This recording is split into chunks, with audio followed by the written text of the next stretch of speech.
Chapter 249, Miss Wu is the Best Master. Chapter 249, Miss Wu is the Best Master. Seeing the look on Feng Wu's face, which reminded him of a frightened deer, Feng Sun was even more convinced of his conclusion. Smiling wryly inside, he tried to persuade Feng Wu. I think you should go have a look. You'll be able to set your mind at rest afterward, right? My mind is perfectly fine without it. Feng Wu raised her voice involuntarily. Look who was overreacting here. Feng Sun was even more sure that he had gotten to the truth of the matter.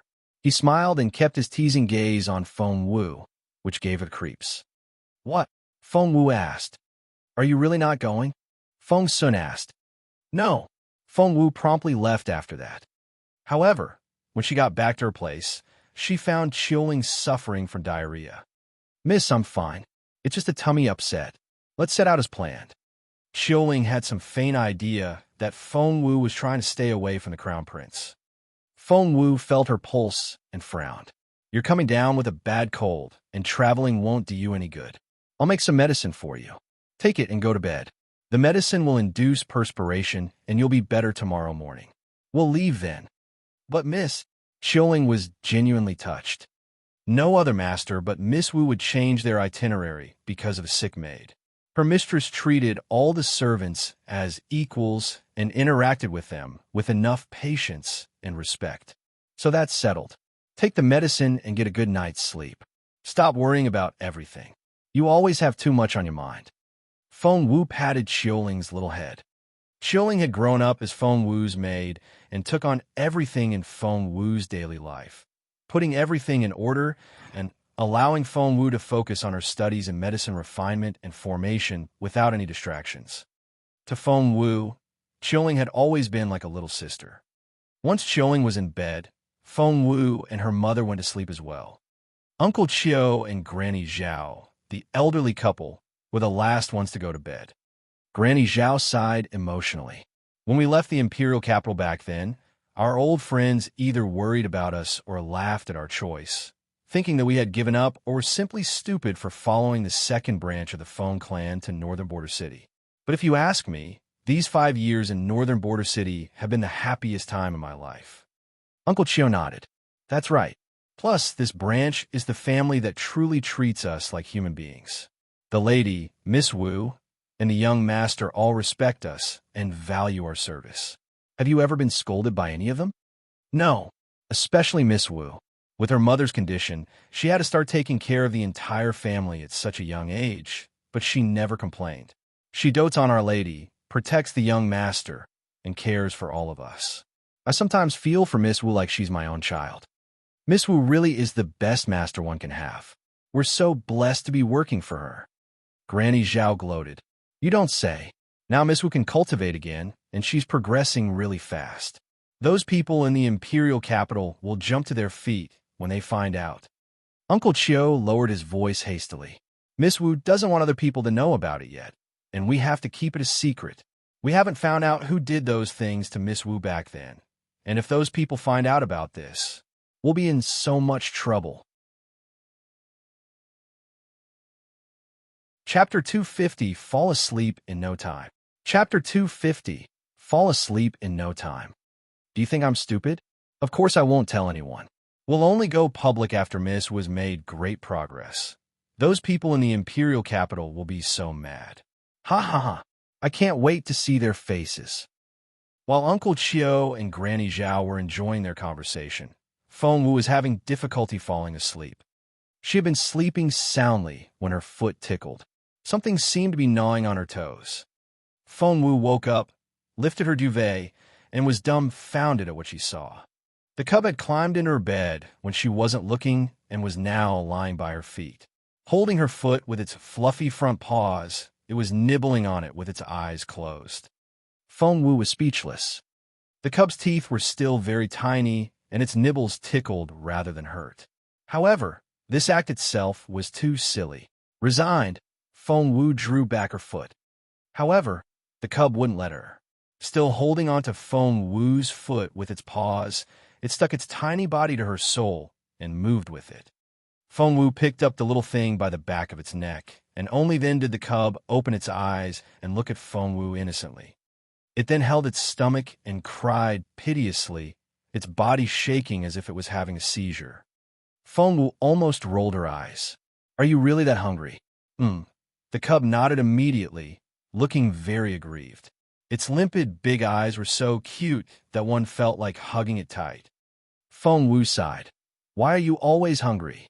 You just ate." The beautiful lady shared a bed with Feng Wu and was woken up as well. She asked, "What time is it?" "It's a little before dawn." Feng Wu checked the color of the sky. "Mom, go back to sleep. It's not time for you to get up yet. You'll be muddle-headed the entire day if you don't sleep well." "All right." The beautiful lady lay back down and fell asleep in no time. Feng Wu shook her head in amusement at her mother's behavior. Judging by her mother's appearance and mannerisms, the lady had to be from a very prestigious background. Feng Wu had no idea what had caused that head injury, which caused her mother's intelligence to drop back to the level of a 5-year-old. However, that wasn't necessarily a bad thing. Her mother was able to live a carefree life this way and worry about nothing. Plus, she could always sleep like a baby. Other people said that her beautiful mother was useless as the head of the household, and that she couldn't do anything to help Feng Wu and her brother, which was why Feng Wu had had such a difficult life. But that wasn't the case. Gently brushing away the loose hair from her mother's cheek, Feng Wu looked at her affectionately. Her delicate mother and younger brother, and the warm family life they had given her, was what motivated Feng Wu to become stronger, so that she could protect her family and every member in it. What was the point of becoming the most powerful person in the world if you had no family or friends? Was such a life worth living? Feng Wu didn't think so. After carefully tucking her mother in and making sure that the latter wouldn't kick off her duvet, Feng Wu quietly got out of bed and put on some clothes. It was 3 o'clock in the morning, and all was dark outside. Leaving her warm bed was the last thing Feng Wu wanted to do. However, the cub was starving. What choice did she have? Chapter 251. I can't believe you've become like this. Chapter 251. I can't believe you've become like this. The cub had emptied the milk bottle, and Feng Wu couldn't tell what was in the milk. She had no choice but to take the cub and its bottle to Feng Sun. Feng Sun lived with Jun Linyuan and Xian Yi. Feng Wu found the place without difficulty. Since no one was guarding the door, and the wall wasn't high either, Feng Wu stuffed the cub in her pocket, jumped swiftly onto the wall, and landed in the garden on the other side. The earthquake had destroyed most of the houses in Wanping town, and most of the folks were living in tents at the moment. The most exquisite and magnificent house had been saved for the crown prince. Feng Wu was a little baffled as she looked around the spacious courtyard. Which one was Feng Sun living in? Since no one was around, she didn't know who to ask. Feng Wu wandered around, and just when she was going to push a random door open to ask the person inside, thump! Someone landed behind her when she reached for the door handle. Turning around, Feng Wu saw someone she knew in the silver moonlight. "Feng Sun!" Feng Wu cried out. "There you are. I've been looking everywhere for you." "You!" Before Feng Wu could finish, she saw that Feng Sun was staring at her unblinkingly with an indescribable look on his face. His face turned various shades of color, making him look like a walking rainbow. "You?" Pointing at Feng Wu, Feng Sun stumbled back, the look in his eyes a mix of disbelief, astonishment, and terror. Terror? Feng Wu was bewildered. What was wrong with Feng Sun? All she did was come in here to get some food for her cub. It was starving. "Feng Wu," Feng Sun swallowed, then said slowly, "Why? What?" Feng Wu looked at Feng Sun in confusion. "How can you do this? I can't believe you've become like this. I thought that at least you were different from the others and that you would value your reputation. You shouldn't be like every other girl. Why are you doing this?" Feng Sun turned into a chatterbox as his imagination consumed him. "Why are you doing this? I feel like I don't know you at all." Question marks were popping out of the top of Feng Wu's head as she stared at Feng Sun in confusion. "Young Lord Feng, are you sleepwalking?" Feng Sun glared at Feng Wu. "Just because you're a good doctor doesn't mean that you can hypnotize me. You can't get away with this by doing that." Feng Wu was really pissed now. "Feng Sun, you're not making any sense. You keep talking about me doing this thing, but what on earth have I done to freak you out like this? She really had no idea at all. It was so frustrating to be wronged like this. Feng Sun gave her a very strange, ineffable look. Are you not trying to climb into Boss Jun's bed? What? That successfully freaked Feng Wu out. Where on earth did Feng Sun get that idea, and why did he even believe it? Feng Sun, what's inside your head? A brain or a sponge? Me climb into Jun Linyuan's bed? Are you blind or an idiot? I can't believe this. Feng Wu yelled at the top of her lungs. She had always been a level-headed person, but after Feng Sun's repeated misunderstandings, she could no longer hold back her temper. Feng Sun looked at Feng Wu quietly, then looked behind her. Chapter 252. This drama cub is a natural. Chapter 252. This drama cub is a natural. Feng Wu looked back involuntarily. The window behind her had opened when she wasn't looking, and inside stood a tall, slender figure. Under the bright and clear moonlight, his face looked more stunning than ever. It was Jun Linyuan. Right now, Jun Linyuan's piercing, brooding, and cold gaze was fixed on her. As soon as she saw Jun Linyuan, Feng Wu couldn't help but remember that kiss. She felt so awkward that she didn't know how to react, not to mention that the situation here was already very embarrassing. Feng Wu was speechless. Jun Linyuan had already been brainwashed by Feng Sun and believed that she was head over heels in love with him. Was she ever going to clear her name? However, Feng Wu wouldn't give up explaining herself. Taking the cub out of her pocket, she bravely met Jun Linyuan's gaze. My cub is hungry. It had cramps and broke into a cold sweat in the middle of the night. I had no choice but to come here. Jun Linyuan's eyes were two black whirlpools that had seething flames in them. His unblinking gaze still on her, he didn't utter a word. It was that inscrutable look again, and that ambiguous attitude, and his heavily guarded feelings. Do you believe me or not? Say something. This was so awkward. Feng Wu's heart raced under Jun Linyuan's intense gaze, and she couldn't think of anything else to say. She was able to get through any situation calmly, but why was she so fidgety whenever Jun Linyuan turned his eyes on her? Feng Wu couldn't for the life of her figure it out. If no one intervened, Feng Wu and Jun Linyuan would probably be locked in this stare-down until the end of the world without a word from either of them. The cub has cramps. Feng Sun rushed to her side, took the cub, and examined it. Well, it doesn't. It looks very healthy. There's nothing wrong with it. Feng Wu looked down at the cub in Feng Sun's hands. What? The half-dead cub that had been holding its belly and covered in cold sweat was brimming with energy now. It jumped out of Feng Sun's hands, stepped on his head, then hopped onto the window from there. Standing there, the cub met Jun Linyuan's gaze, and the guy frowned a little. The cub stumbled back involuntarily, a look of terror flickering in its bright eyes. This was such a terrifying teenager. The cub ran back in a whoosh and hid back inside Feng Wu's pocket before it looked out with an anxious expression in its big round eyes. Feng Wu poked the cub in the forehead. The little thing was such a cowardly bully. It had never shown that sort of fear with her. Ah, the cub rubbed its forehead where Feng Wu had poked it, and tears welled up in its pretty eyes. It looked the most pitiful thing. Feng Wu was speechless. This drama cub was a natural. Feng Sun gave Feng Wu an indecipherable look. Can you at least try to find a better excuse? The cub doesn't know how to act. Feng Wu replied with a hack. The cub didn't know how to act? The little thing was an award-winning actor, okay? She had fallen victim to its acting several times already. Feng Wu wanted to cry, but no tears would come. Would she ever be able to find justice for herself? Chapter 253. Jun Rex? Chapter 253. Jun Rex?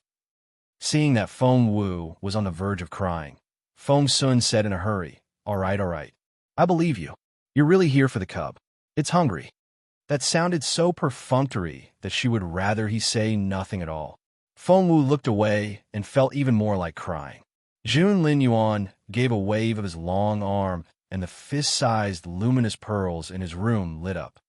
His voice was reserved and cold. Come in. Go in. Feng Wu felt so embarrassed and jittery at the sight of Jun Linyuan alone. The last thing she wanted to do now was to go into his room. While Feng Wu was dilly-dallying outside, Feng Sun went up to her, taking the cub in one hand and pushing her from behind with the other. Let's go. Jun Rex is having its milk inside, and the cub can share its meal. I won't have to make an extra bowl this way. Feng Wu instinctively tried to stay away from Jun Linyuan, but she then realized that the cub would need feeding every day from now on, and she couldn't come to Jun Linyuan every day. That way, it would only confirm the rumor that she wouldn't leave Jun Linyuan alone. Hence, Feng Wu nodded, then followed Feng Sun in. Jun Linyuan fixed his eagle-like eyes on her from a few steps away, without saying anything, which made Feng Wu rather uneasy. She avoided Jun Linyuan's gaze involuntarily, and her eyes began to dart around the room, which seemed to ease her embarrassment. The cub had a very sharp nose. It ran to a corner as soon as it set foot inside. In that corner was an exquisite and richly decorated basket, padded with soft cotton. The cub's big brother was lying inside. Compared with the lively, gambling cub, its brother was much more reserved. It had the look of a young king, and the intact on its forehead gave it a very stately appearance. In front of it was a white porcelain bowl with some translucent liquid inside. Feng Wu couldn't tell what it was, but she could detect a high concentration of spiritual essence in it. The cub rushed over, buried its face in the bowl, and gulped down the liquid. Its brother's eyes widened a little, and it looked displeased. Sticking out a front paw, it poked the cub in the forehead. Thud! Poor little cub. It rolled back. However, the little thing cared for nothing but its food. Quickly scrambling to its feet, it rushed over to the bowl again and took another gulp. Its brother frowned and poked it in the forehead again. Thud! The cub rolled back again. Despite the possible violence involved in this interaction, there was something quite affectionate about it. Seeing that the big brother was winning the fight, Feng Sun was elated. Look, our Jun Rex is such a natural ruler. It was only born yesterday, and it knows how to fight already. Ha! That's awesome. Jun Rex. Feng Wu moved closer to Feng Sun and feigned an interested tone. Feng Wu deliberately ignored Jun Linyuan's gaze, as if all her attention was on Feng Sun and the cubs. Feng Sun knew little about what was going on in Feng Wu's head. Resting his hands on his waist, he guffawed. That's right, our cub is called Jun Rex. Isn't that a great name? Feng Wu was speechless. Why do you look like that? Do you not like it? Feng Sun looked at Feng Wu. Feng Wu gave him a look of distaste. What kind of goofy name is that? Feng Sun, I bet it was your idea. Only a goofball like you could come up with such a name. Chapter 254, Ha Ha Ha. Chapter 254, Ah. Staring at Feng Wu, Feng Sun gave her a sympathetic look. Feng Wu stared back at him. What? You didn't name a cub? No. So it was Xianyi. Wrong again. Feng Wu's heart raced. After ruling Feng Sun and Xianyi out, there was only one other person left. The intense eyes which were fixed on her were as piercing and relentless as that of a beast lurking in the dark, giving her the jitters. Feng Wu chuckled awkwardly and changed the subject. By the way, what's that liquid you're feeding the cub? It smells like spiritual essence, but there's something more to it. Feng Sun was being very cheeky, and he wouldn't let drop. You have to guess now. Guess who gave the cub that name, and I'll tell you what that liquid is. He was setting her up right in front of her face. Feng Wu glared at Feng Sun. Feng Sun made a face at her, exactly like what a spoiled young master should look like. Feng Wu smacked her forehead. How could she have forgotten that the guy here was known for his unruliness in the Imperial capital? He was no lamb. However, Feng Wu wouldn't utter Jun Linyuan's name if she could help it. She went up to the cubs, crouched down, and studied them closely. Back off! Feng Sun cried out. Jun Rex is very protective of its food. You're too close, and it'll think you're taking away its food. It'll throw its abnormal flame at you. Feng Wu had crouched down right next to Jun Rex. However, all Jun Rex did was to keep poking Feng Wu's cub and showed no hostility toward Feng Wu at all. What? Feng Sun watched this in confusion. That wasn't right. June Rex was a very bossy and proud cub, and as the person who made that spiritual essence liquid for the cub, Fong Sun had had such a difficult time. When his fingers got a little too close to June Rex when it was eating, it almost burnt them with its abnormal flame. Bad cub. However, Feng Wu was much closer now, and June Rex didn't seem to mind at all. That was so strange. Not only was Feng Wu very close, she was also reaching out to rub June Rex's fluffy and round, but very stately head. Don't! Feng Sun jumped to his feet. June Rex is very sensitive that way, and it'll bite you. However, to Feng Sun's disbelief, when Feng Wu caressed June Rex's head, the arrogant, cocky Lord June Rex didn't spit out any abnormal flame. Instead, it rubbed the top of its head against Feng Wu's palm and even licked it with its little pink tongue, looking very fond of Feng Wu. Feng Sun didn't know what to say. He jumped up. Seriously? It's not biting you, and it's even licking your hand. Feng Wu looked at Feng Sun innocently.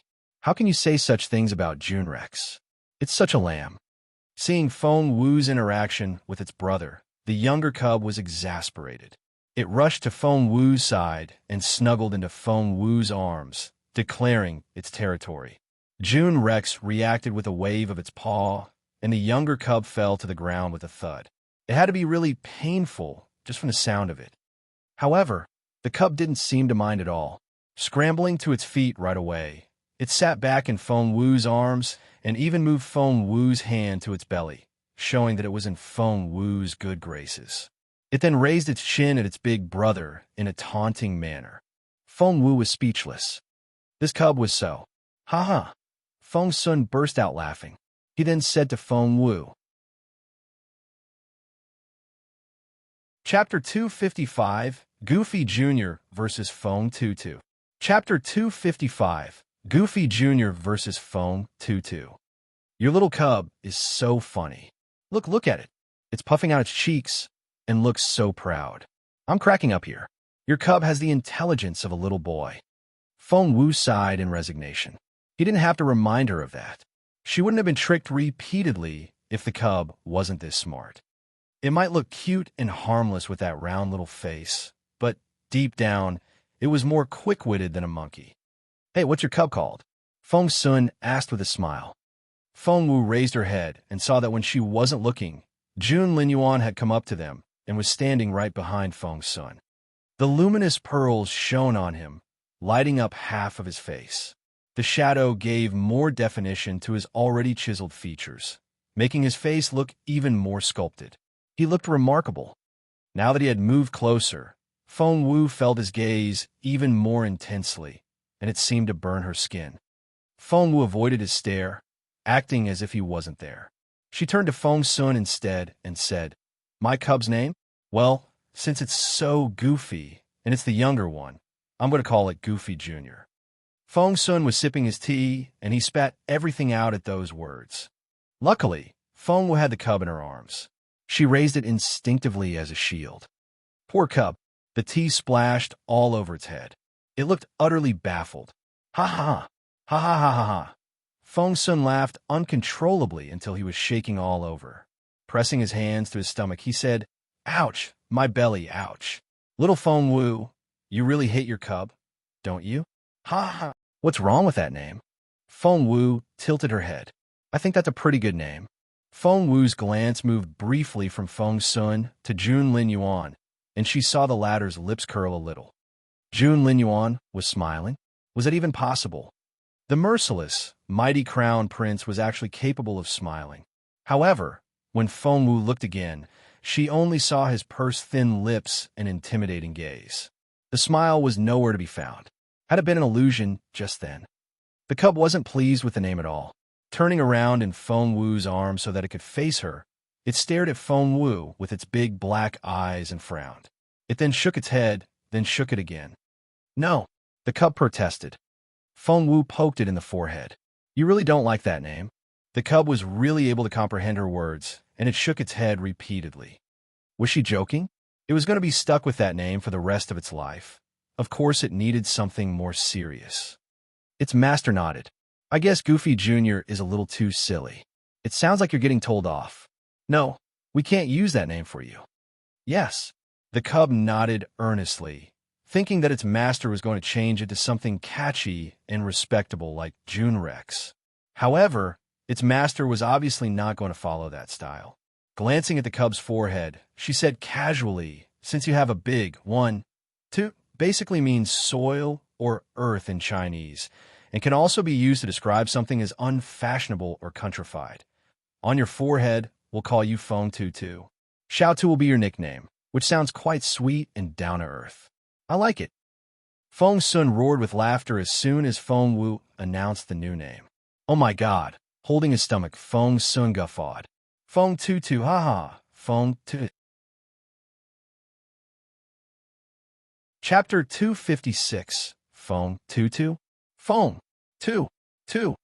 Chapter 256, Feng Tutu? Feng Tu. Haha, Feng Tutu. Feng Tutu. Feng Sun laughed till he cried. He trembled with laughter and spoke in disjointed syllables. Exactly how much do you hate your cub? What the heck is Feng Tutu? The cub's face had gone completely blank. It had expected something like Feng Sky or Feng River, if not something as memorable as June Rex. But the name it had been given was Feng Tutu. Feng Tu. The cub burst into tears immediately. Grabbing Feng Wu's sleeve with its front paws, it pleaded with its glistening eyes. Although it was only days old, this clever cub knew perfectly well that if it was stuck with that name, it would be laughed at by all the other magical beasts. The cub had its future planned out. It was going to be the king of all magical beasts. However, there was nothing it could do to its master at that moment. She rubbed its head affectionately, but still wouldn't change her mind. Just then, shuffling footsteps came from outside, along with someone calling softly, Xiao Wu, Xiao Wu. It was Feng Wu's beautiful mother.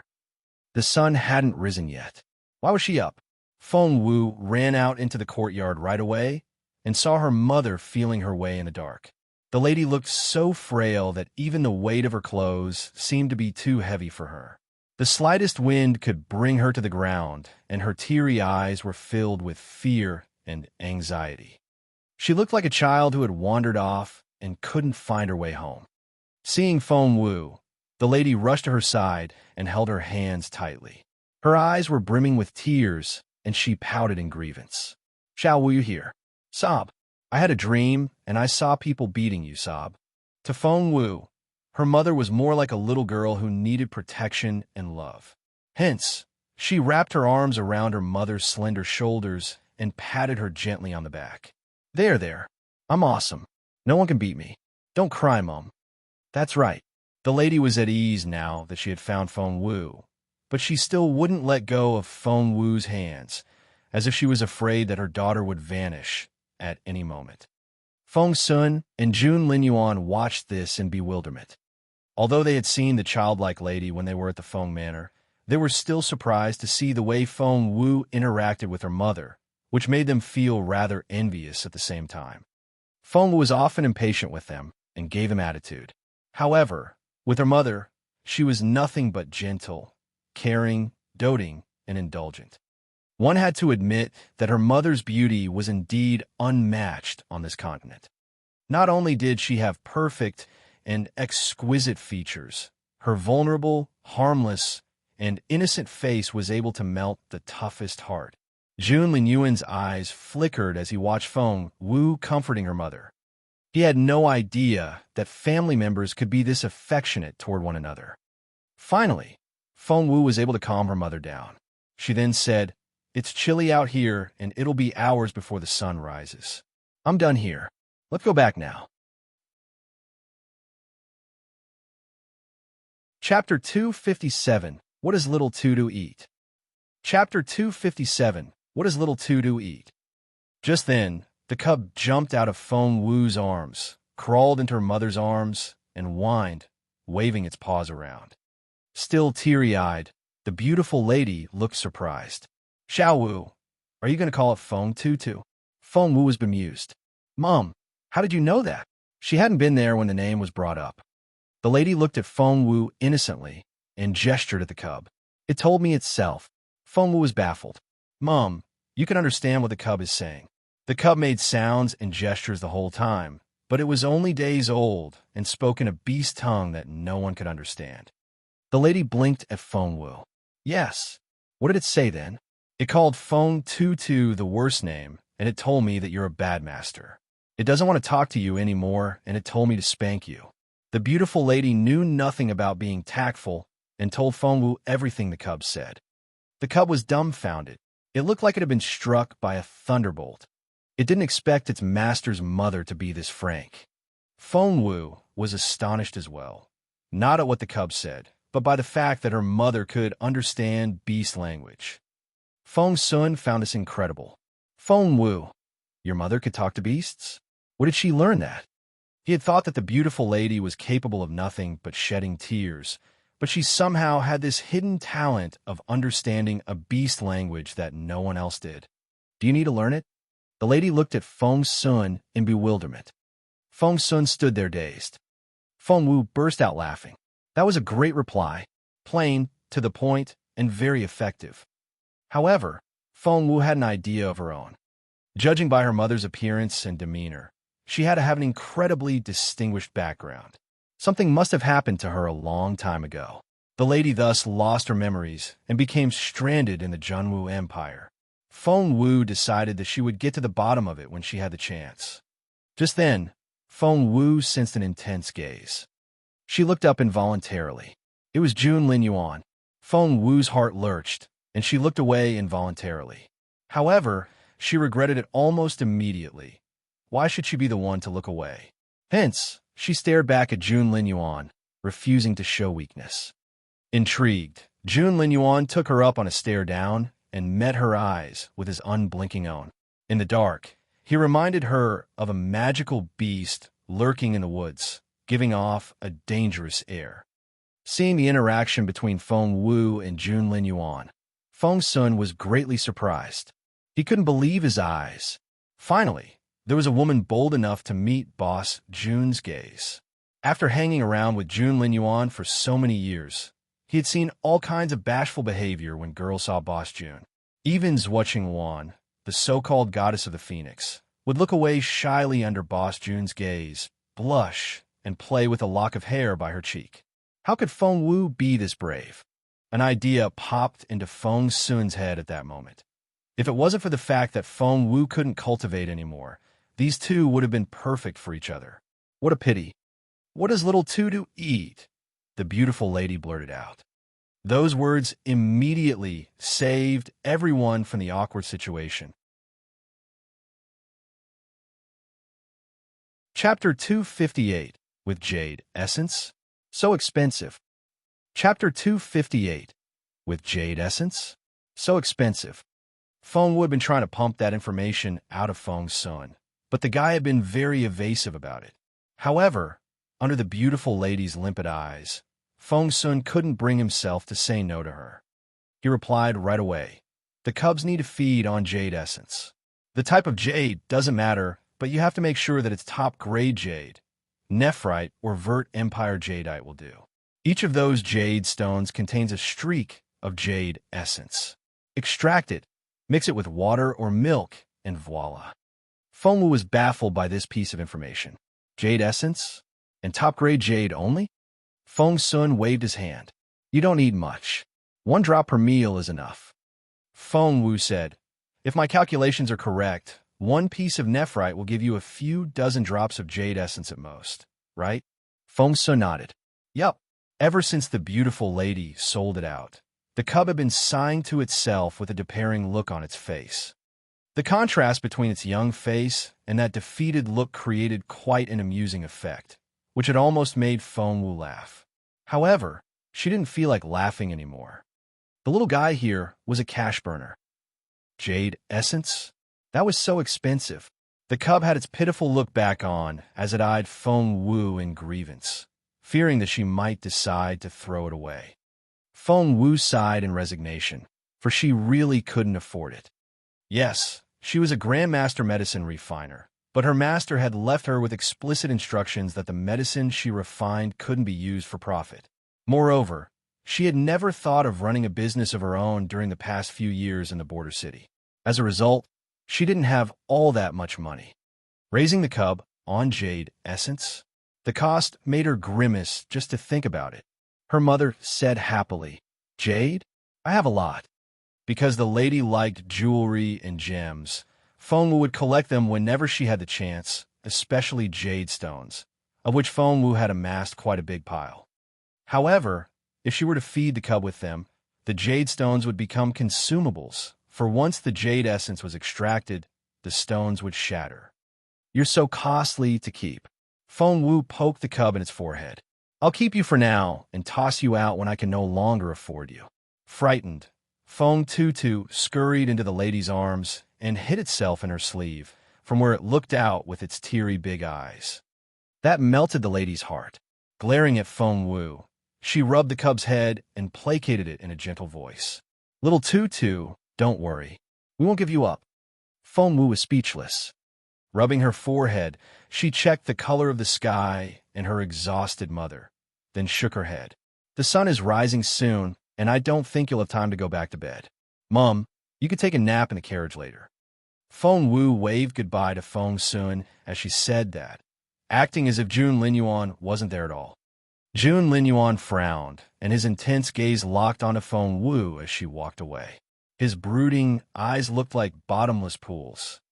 Feng Sun turned to Fengwu and asked, "In the carriage? Are you leaving now?" Fengwu didn't look back. She only gave Feng Sun a wave as she walked away, without hesitation. Feng Sun said with regret, "Too bad that little Fengwu is leaving so soon. Otherwise, we could have traveled back to the Imperial capital together. Can't she wait 2 more days? I hope they'll have a safe trip. There are bandits in these mountains. We ran into some when we were here last time." Chapter 259, The Most Important Thing Now. Chapter 259, The Most Important Thing Now. "As you wish," Jun Linyuan said quietly, then went back to his room. Feng Sun was indulging in his monologue when Jun Linyuan interjected, and he didn't quite catch the words at first. "What? Boss Jun, what did you just say? Didn't you want to travel with them?" Jun Linyuan's black eyes flickered. "Of course," Feng Sun said without hesitation. "I'm worried about little Fengwu. Everyone in her team is crippled, weak, or sick. The only one able to fight is Uncle Chiu, but he was badly wounded. The bandits don't really need to do anything to rob them. One punch, and that family is finished. How can I not worry?" He then said hesitantly, "But Boss Jun, shouldn't you stay in bed for 3 days?" The look on Jun Linyuan's face remained impassive and stately as he said in an indifferent voice, "Don't tell me you bought it. But we're leaving in 15 minutes. Jun Linyuan gave the order in a nonchalant voice. Feng Sun looked genuinely moved, and his eyes sparkled. "Boss Jun, you're the best." He felt like hugging Boss Jun right now. Jun Linyuan threw a dirty look at him. "Shouldn't you go get ready?" "Yes, of course." "Ha ha ha. I'll go tell little Fengwu. She'll be thrilled." Feng Sun dashed off immediately. Fengwu walked arm in arm with her mother, with Feng Tutu in the lady's arms, as they headed back to their place. Despite her impassive face, Fengwu was all excited deep down. She pumped her fist inwardly. Finally, she was rid of Jun Linyuan and his buddies, and could cultivate freely on her way back to the Imperial capital. Finally, however, her excitement only lasted for a few minutes. Little Fengwu. Ha ha, little Fengwu.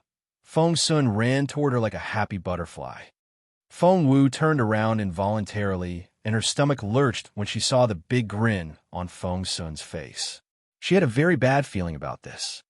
And she was right. Feng Sun was very excited as he said, "Ha ha, Xiaowu, great news. We're leaving together with you. Ha, I'm going to keep you company again, and you won't have to worry about bandits or raiders." Fengwu was baffled. "You're leaving with me?" "That's right. We'll set out together and keep each other company. I bet you're thrilled." Fengwu was speechless. Thrilled my ass. She wanted to cry, but no tears would come. She had wanted nothing more than to steer clear of the crown prince to avoid arousing suspicion. Otherwise, the others would suspect her of things like sneaking into Jun Linyuan's bedroom again. But why did Jun Linyuan have to leave with her? What was the point of her rushing to leave? Seeing the baffled look on Feng Wu's face, Feng Sun grinned. Silly girl, I see you're overwhelmed by happiness. Well, off I go. I'll meet you outside the town gate in 15 minutes. He ran away as quickly as he had come after that. Feng Wu was speechless. How was she supposed to cultivate in secret this way? Feng Wu smacked her forehead in vexation. She had planned to raise her level to spiritual grandmaster on her way to the Imperial capital. After all, the situation in the Imperial capital was so complicated and forever changing. More influential people than one could count held themselves above the law. One wrong step, and you could be facing imminent disaster. She would have to deal with the internal strife of the Feng clan, as well as the covetous eyes of the Zhou family. To Feng Wu, the most important thing now was to cultivate, and cultivate, then level up, and level up. Chapter 260, Make Things Happen. Chapter 260, Make Things Happen. Sure enough, when Feng Wu's carriage drove out of town, she saw Feng Sun and the other two waiting casually on horseback. Feng Sun waved at Feng Wu cheerfully when he spotted her. Over here, little Feng Wu. Over here. Feng Wu felt like banging her head against a wall. She needed her cultivation. However, she couldn't let her reluctance show. She had no choice but to give Feng Sun a nod before getting into her carriage. Mrs. Ning was still too weak to travel, so Mrs. Yin and Yin Yin would stay in Wamping Town and go back to Anyuan after Mrs. Ning got better. They would then deal with that Chu woman. Seeing Feng Wu's carriage following Jun Linyuan's horse, Yin Yin was sick with jealousy. She clenched her fists. That Feng Wu talked the whole time about not being in love with His Royal Highness. But as soon as His Royal Highness set out, she followed them like a fly. How could she be so shameless? The more Yin Yin thought about it, the more aggrieved and frustrated she became. She was Feng Sun's own cousin, and if any girl could take advantage of that position, it should be her. Why was Feng Wu taking the spotlight? She wouldn't allow it. Yin Yan's eyes lit up when she spotted a few wandering horses nearby. Feng Wu had no idea of the grudge which Yin Yin held against her. Right now, she was tucking her mother in. The frail, beautiful lady had almost caught a cold from walking around on a damp, chilly night. She looked ghastly pale, and Feng Wu was very concerned. The cub lay flat in the lady's arms, sound asleep, and making no effort to hide its plump belly, which was quite an amusing sight. How wonderful, it was all peace and quiet. One of the reasons that Feng Wu tried her best to become stronger was that she wanted to be able to protect all those that she wanted to protect. She was hoping she could reach the spiritual grandmaster stage before they reached the Imperial capital. Feng Wu had been confident of reaching that goal, but that was before Feng Sun and the others showed up. Now, she wasn't that confident anymore. Wait, Uncle Chiu. Feng Wu whispered something in Uncle Chiu's ear. Uncle Chiu then slowed the carriage down so that there was some distance between them and the Crown Prince's team. Only then did Feng Wu sigh with relief. Finally, she could cultivate again. If things wouldn't happen on their own, she would make them happen. Because for her now, time was of great importance. There was no time to waste.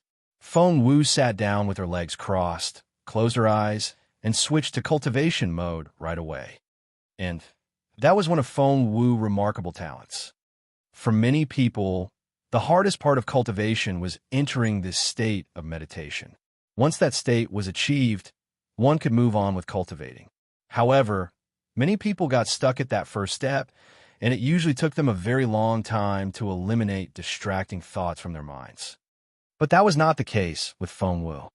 With a peaceful mind that could concentrate very easily, Feng Wu could clear her head almost instantly, which alone was a great advantage compared with a lot of people. As soon as she entered the state of meditation, Feng Wu turned her sight inward to inspect her own body. She had just leveled up the other day, so there wasn't much golden liquid in her dantian at the moment. It was a tenth full at most. She was a level 7 spiritual master now. If she wanted to reach the next level in a short period of time, she would have to fill her dantian with the golden liquid first before attempting to break through. Feng Wu sensed the rippling motion of the golden liquid in her dantian. She took a deep breath. Fire's spiritual energy gradually gathered around Feng Wu. It twisted and turned in the air like little fairies. Chapter 261. Feng Tutu is a treasure? Chapter 261. Feng Tutu is a treasure. The fire spiritual energy seeped into Feng Wu's body either through surface capillaries, her nostrils, or, however it entered her body, it wound up in her dantian in the end. Above the golden liquid in her dantian hovered the original force of the dantian, which rippled like water.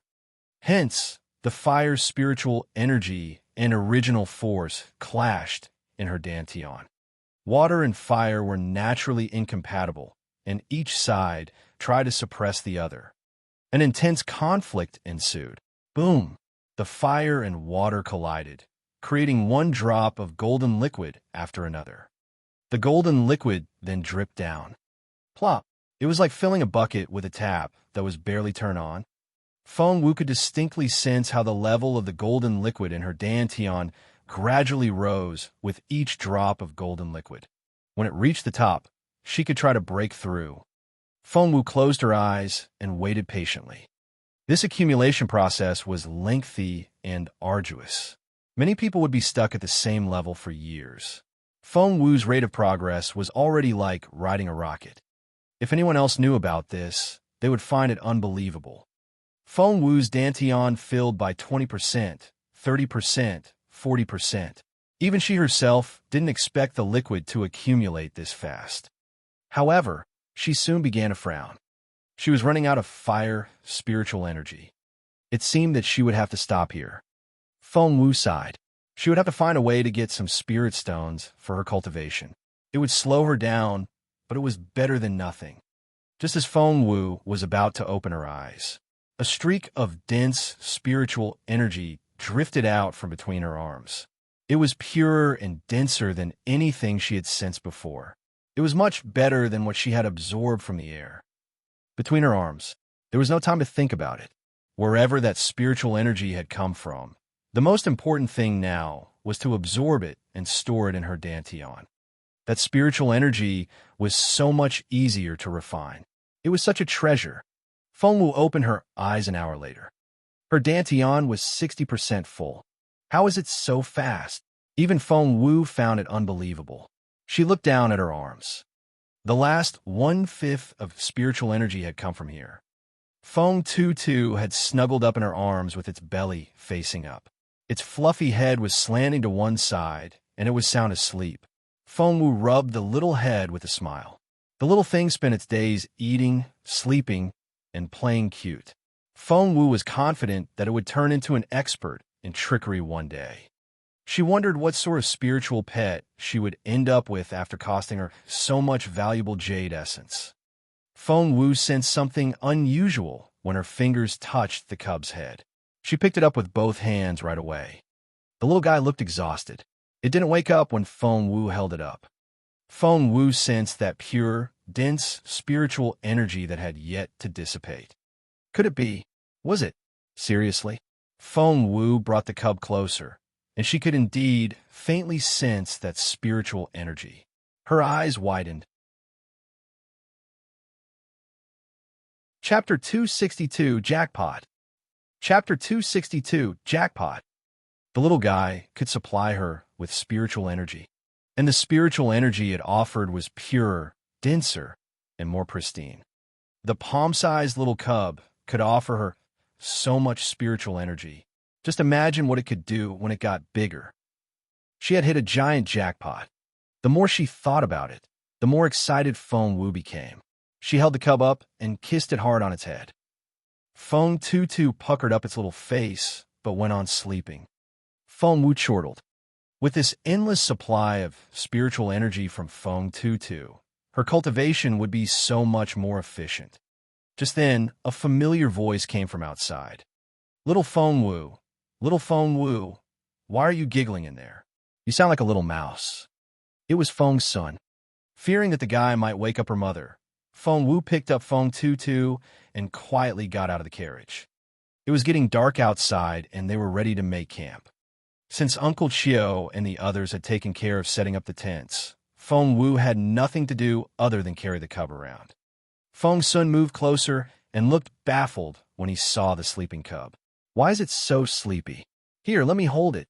He reached out to Feng Wu. But Feng Wu refused, shaking her head. "No, thanks. You don't know how to hold it properly." Feng Sun darted a suspicious look at Feng Wu. She had been attentive to the cub before, but right now, she looked as if she was holding a fragile china doll. However, Feng Sun didn't think much of it. He told Feng Wu, "We're on the edge of a jungle. Up ahead is a dense forest. It won't be safe for your family there after dark. So, we're making camp here tonight." Feng Wu nodded. That was quite thoughtful. "Boss Jun is cultivating, Xin Yi went hunting, and I'll go chop some firewood. Your people are either too weak or too wounded for those jobs, so just sit while we get things ready." Feng Sun waved at Feng Wu and left after that. Turning around, Feng Wu saw that her mother was still sleeping and Uncle Chio and the others were busy getting their own tent ready. She then put the cub into the tent before carrying her mother out of the carriage to put her in the tent as well, where she could sleep more comfortably. After tucking her mother in, she quietly walked out of the tent. She had sweated a lot when she was cultivating just then, which was the most unbearable sensation for Feng Wu. Hence, she decided to find somewhere to clean herself properly. After listening carefully, Feng Wu heard the sound of water in the northeast. She couldn't sit still at that sound, so she went to tell Uncle Chio about it. Uncle Chio said, "Don't worry, Miss Wu. We'll keep your mother very safe. Plus, young Lord Feng and the others are not far off. We can turn to His Royal Highness for help if no one else is available. Go do what you have to do." To Feng Wu, Feng Sun wasn't the most reliable guy to turn to for help, but Jun Lin Yuan was a different story. With the guy around, no magical beast would dare set foot within a 10 kilometers radius. Feng Wu nodded. "All right, I'll be back soon." Since she had her change of clothes in her ring, Feng Wu took nothing else with her as she headed northeast. The waters sounded close, but in Feng Wu's estimation, it could be as far as 5 kilometers away. A beautiful lake then came into view. The pale blue water was clear and still. Thick mist hung over the surface, giving it an ethereal feel. Chapter 263, Peeping Tom. Chapter 263, Peeping Tom. Grotesque stones protruded out of the clear water here and there, creating a deserted yet graceful image. High rocks rose around the lake, forming a natural barrier that could provide one with a sense of security. All was quiet. There were no cries of insects or birds, let alone any sign of human beings. Feng Wu smiled a little, then began to undress. She took off her drenched robe and put on a rock nearby, then moved on to taking off her embroidered cape, skirt, hairbands, socks, and shoes, until the only clothing left on her slim body were her pale pink undergarments. However, Feng Wu had overlooked one thing. She wasn't the only one in the lake at the moment. Behind another rock was a teenager named Jun Lin Yuan. Because of Jun Lin Yuan's injury, Feng Sun had forbidden him from washing himself, which was something Jun Lin Yuan as a neat freak couldn't bear. After leaving his carriage, Jun Lin Yuan found the lake right away. He had gotten used to cultivating in the water lately. He had heard scuffling noises after he had just finished the first part of his cultivation. A grim look flickered in the crown prince's deep-set eyes. How dare this person intrude on his cultivation? Before he could react, the crown prince saw something that almost gave him a nosebleed. A teenage girl was taking off her clothes, facing his direction. Soon, he saw her slender body and every bit of her fair skin. She had long, straight legs, a tiny waist, and small, firm breasts. She stood gracefully in the water with flesh of ice and bones of jade. Her beauty could obscure the moon and make flowers blush. Jun Lin Yuan's eyes widened when he saw her face. It was Feng Wu. Why was she here? Despite his usual calmness, the crown prince had gone completely stiff and was at a loss over what to do. His mouth fell open at this unexpected scene, but it didn't end there. Feng Wu still found what was left on her too much. Pulling loose the string of her undergarment, she took off the top part and tossed it into the lake. Jun Linyuan was astonished. Instinctively, he looked away. Something seemed to have burst into flame in his chest. Closing his eyes, he stepped back, then back again. He only let out a breath of relief after he was behind that big rock again. However, he couldn't get that image of Feng Wu ripping the undergarment off of her body out of his head. The temperature in his cheeks was rising. His earlobes had turned light pink. Feng Wu had no idea that a peeping Tom was close at hand. Wearing nothing but her underpants, she stood on top of a high rock, then somersaulted and dove into the water, as effortless as a fish. There was a faint plop and a tiny splash of water, which were almost undetectable. Feng Wu enjoyed herself greatly, swimming around in the lake. Scooping up some water with both hands, she let it shower down on her fair skin. Under the silver moonlight, she glistened, and the water on her skin reminded one of twinkling stars. Jun Linyuan's face had turned pink. He knew that he couldn't stay here any longer, or he had no idea what he would do. Just then, faint footsteps came from somewhere nearby. "Brother, Wamping Town wasn't destroyed? Are you sure about that?" That was a familiar voice to Feng Wu. Feng Lu, why was she here? Feng Wu then heard Feng Yiran's voice as well. Chapter 264, Jun Linyuan. Chapter 264, Jun Linyuan. Blood rushed to Jun Linyuan's head. His ears turned scarlet red as he mumbled, "See no evil," repeatedly to himself. He then realized something incredible. He had always had zero interest in naked women. However, he was having a hard time turning away from the girl's body now. What was happening to him? "Brother, Wamping Town wasn't destroyed? Are you sure about that?" That was a familiar voice to Feng Wu. Feng Lu, why was she here? Feng Wu frowned, and a displeased look flickered in her bright eyes. Feng Yiran and Feng Lu disappeared during the siege of Wamping Town, and Feng Wu figured out right away that the cowardly duo must have fled. Now that the crisis of Wamping Town had ended, those two people had decided to come back. Feng Wu had no intention of meeting the brother and sister like this. Frowning, she stored her clothes in her ring with a wave of her hand. After that, she dove into the water, propelled herself forward with a stroke of her long legs, and was behind that big rock in no time. Feng Wu decided to stay in the water until Feng Yiran and Feng Lu left. However, as soon as Feng Wu was behind that big rock, she froze on the spot. Her eyes opened so wide that her eyeballs were going to fall out. Jun Linyuan, Jun Linyuan, Jun Linyuan. Feng Wu felt like she had been struck by the biggest thunderbolt, and her head went completely blank. Jun Linyuan leaned over just as Feng Wu was about to scream. Before Feng Wu knew it, his lips were on hers. It happened so fast that Feng Wu's surprise cry was silenced completely. Feng Wu didn't know that her head could become even more blank, but apparently, it just had. She heard Feng Lu and Feng Yiran talking nearby. Feng Lu said, "Brother, I say we go back to Wamping Town." Feng Yiran frowned. "It's not that simple. How are you going to explain our absence in the last few days after we go back?" "But intel says that His Royal Highness and his entourage are right there in Wamping Town." "Brother, aren't you trying to get friendly with His Royal Highness? Are you going to miss out on such a wonderful opportunity?" Feng Yiran said, "But, brother, we both know that once His Royal Highness is back in the Imperial capital, it'll be virtually impossible for you to meet him again. You're halfway to your goal already. Are you really going to give up on it now?"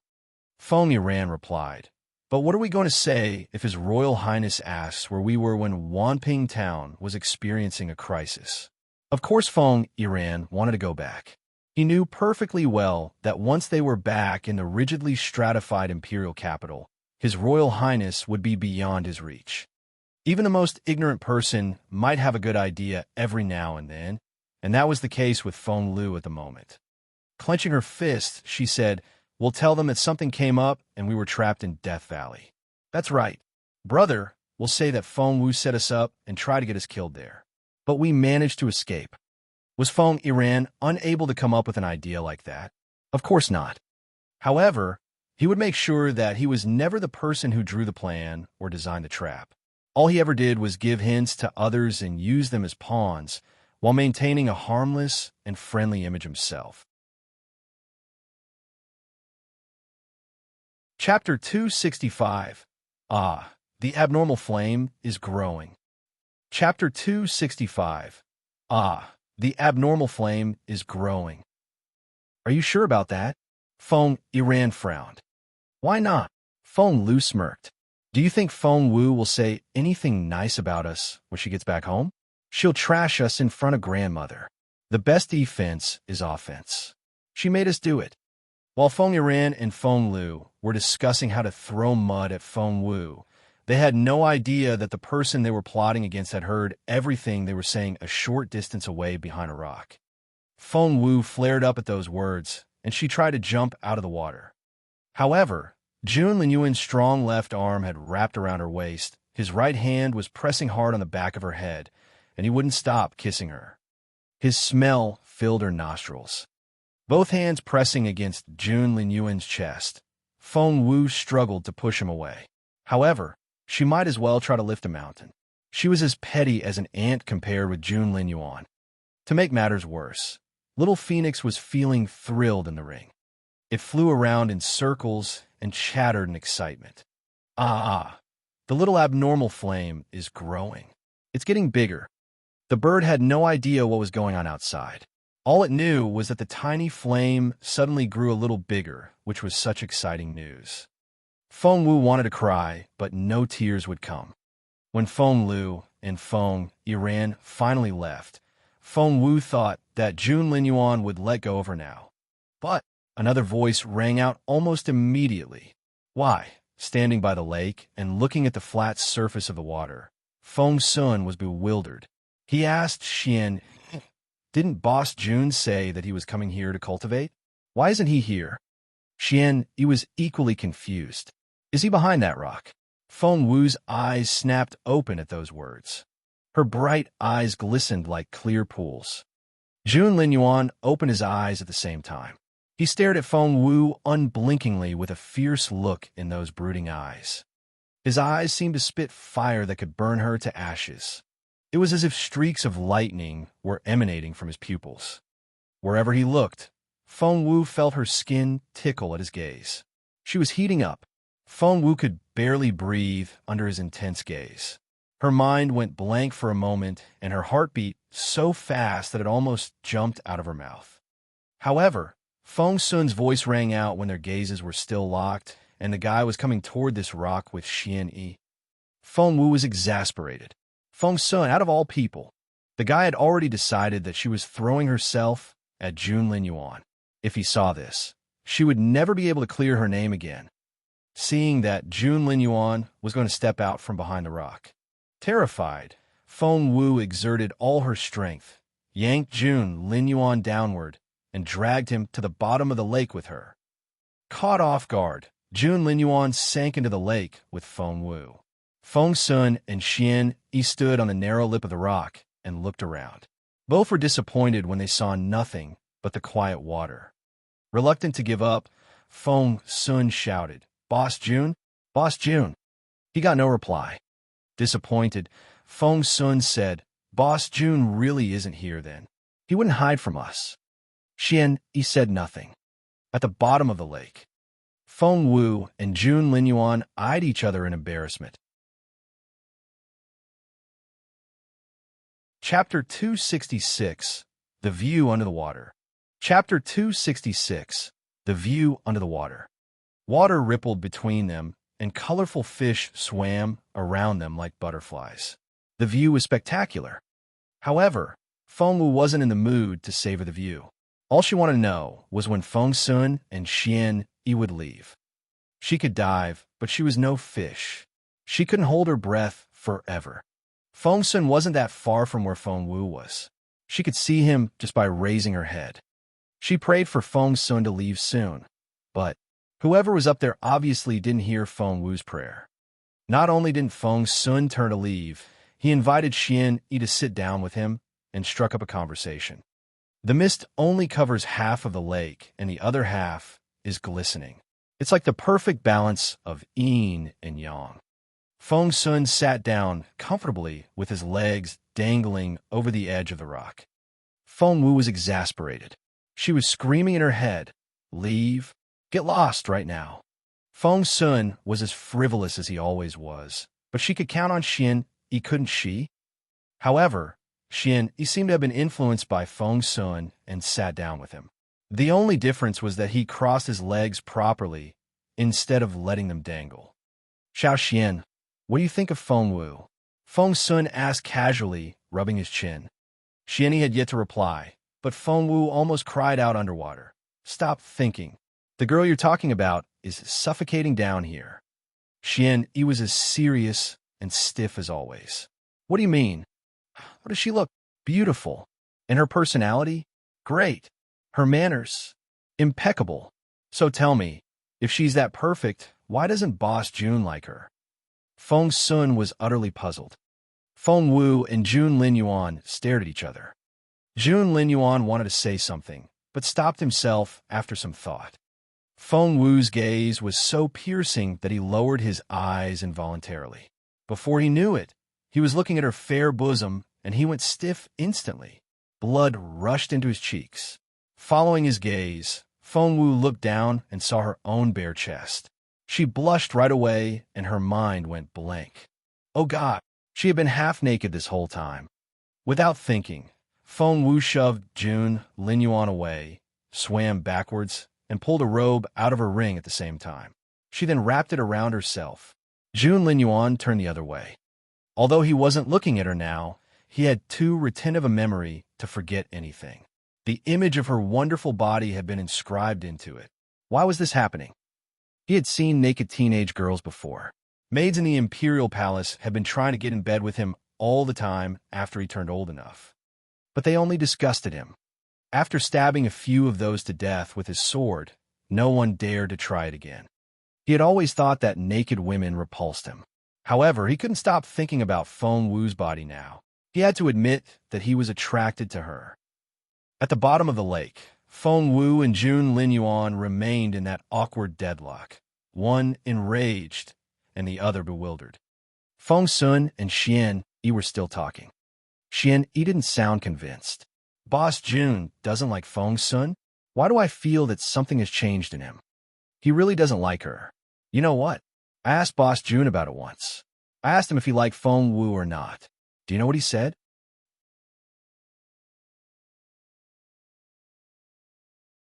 Chapter 267, Angry Young Lion. Chapter 267, Angry Young Lion. What did he say?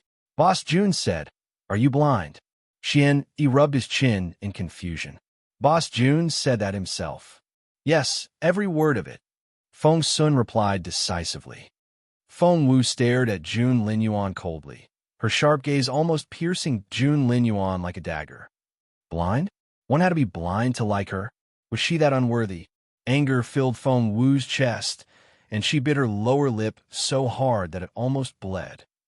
She was fine with not liking Jun Linyuan, but as a proud girl, what Jun Linyuan said was humiliating. The crown prince straightened his back. He was a nobleman, and he would take responsibility for what he said. However, when Feng Wu swam up to him and glared at him with her glistening eyes, Jun Linyuan somehow felt diffident and couldn't help but look away. Fury gave Feng Wu a lot more courage than she usually had. Despite her usual reverence for Jun Linyuan, Feng Wu grabbed his arms and glowered at him. Jun Linyuan kept evading her gaze and clenched his fists. Feng Sun was now on his blacklist. However, poor Feng Sun had no idea of all this. The guy went on telling his story. But Feng Wu has no idea how much Boss Jun dislikes her. She cares about Boss Jun so much, and she's so in love with him. How can I bring myself to tell her what Boss Jun said? I can only drop a hint here and there and tell her to give up. But that girl is quite stubborn. Feng Wu. What the heck? Since when was she in love with Jun Linyuan? And since when was she stubborn? Nothing like that ever happened, young Lord Feng. Jun Linyuan's eyes stopped darting around, and his gaze shifted back to Feng Wu. There was now a teasing look in his eyes, along with the arrogance of someone in a superior position. Feng Wu. Did Jun Linyuan believe that as well? Was that why he was doing this? Feng Wu had always been sharp-tongued and aggressive. She couldn't bear to be taunted by Jun Linyuan to her face. Instantly, she charged forward like a cheetah and tried to headbutt Jun Linyuan. Why was Feng Wu doing something so reckless? She didn't know the reason herself. All she knew was that she was very angry and that she couldn't talk underwater. Those driven mad by humiliation had no rationality to speak about.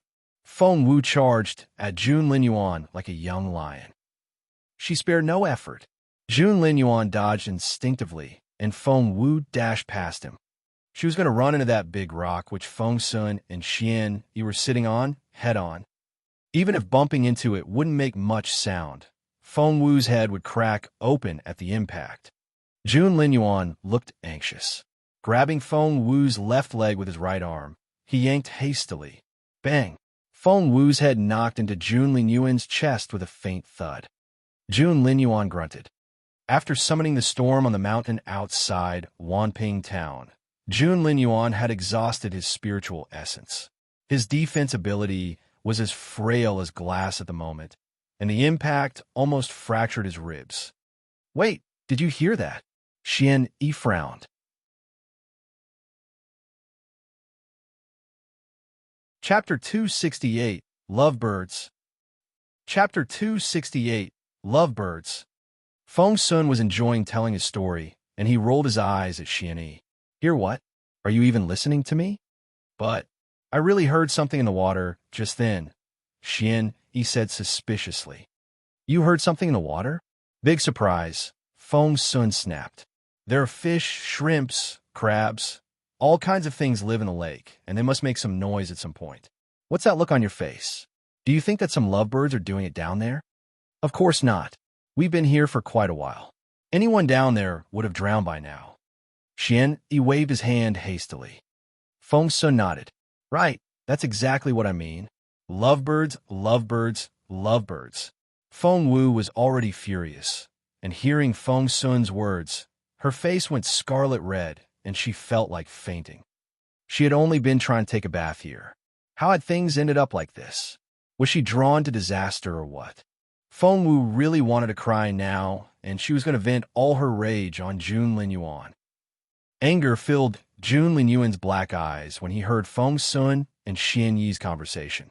His muscles tensed up, and he went as stiff as a piece of iron. Feng Sun, you're so dead.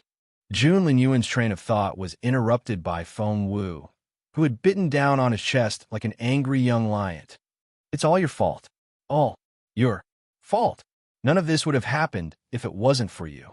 Feng Wu bit down with all her strength. Jun Linyuan grunted. It was really painful. Jun Linyuan didn't have a rule of not hitting women. If it was anyone else doing this to him, they would have long been beaten to a pulp by now. However, this girl, Jun Linyuan, found that he couldn't bring himself to do it.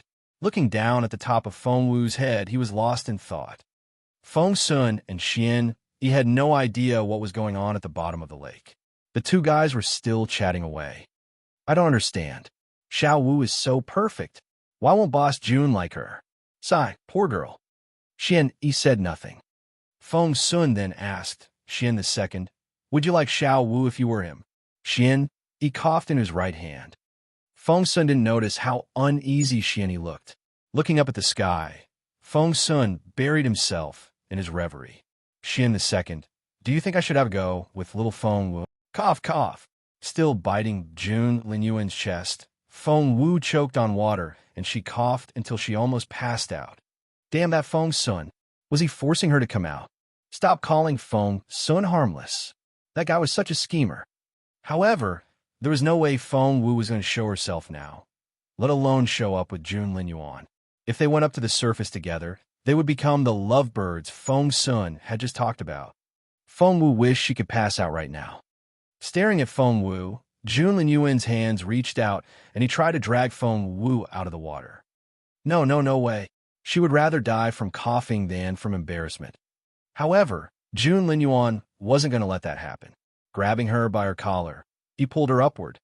Luckily, she had been coughing underwater, or Feng Sun would have heard it right away. The lake was very clear. It was all thanks to a big indent under the rock that Feng Wu and June Linyuan were hidden and weren't spotted right away.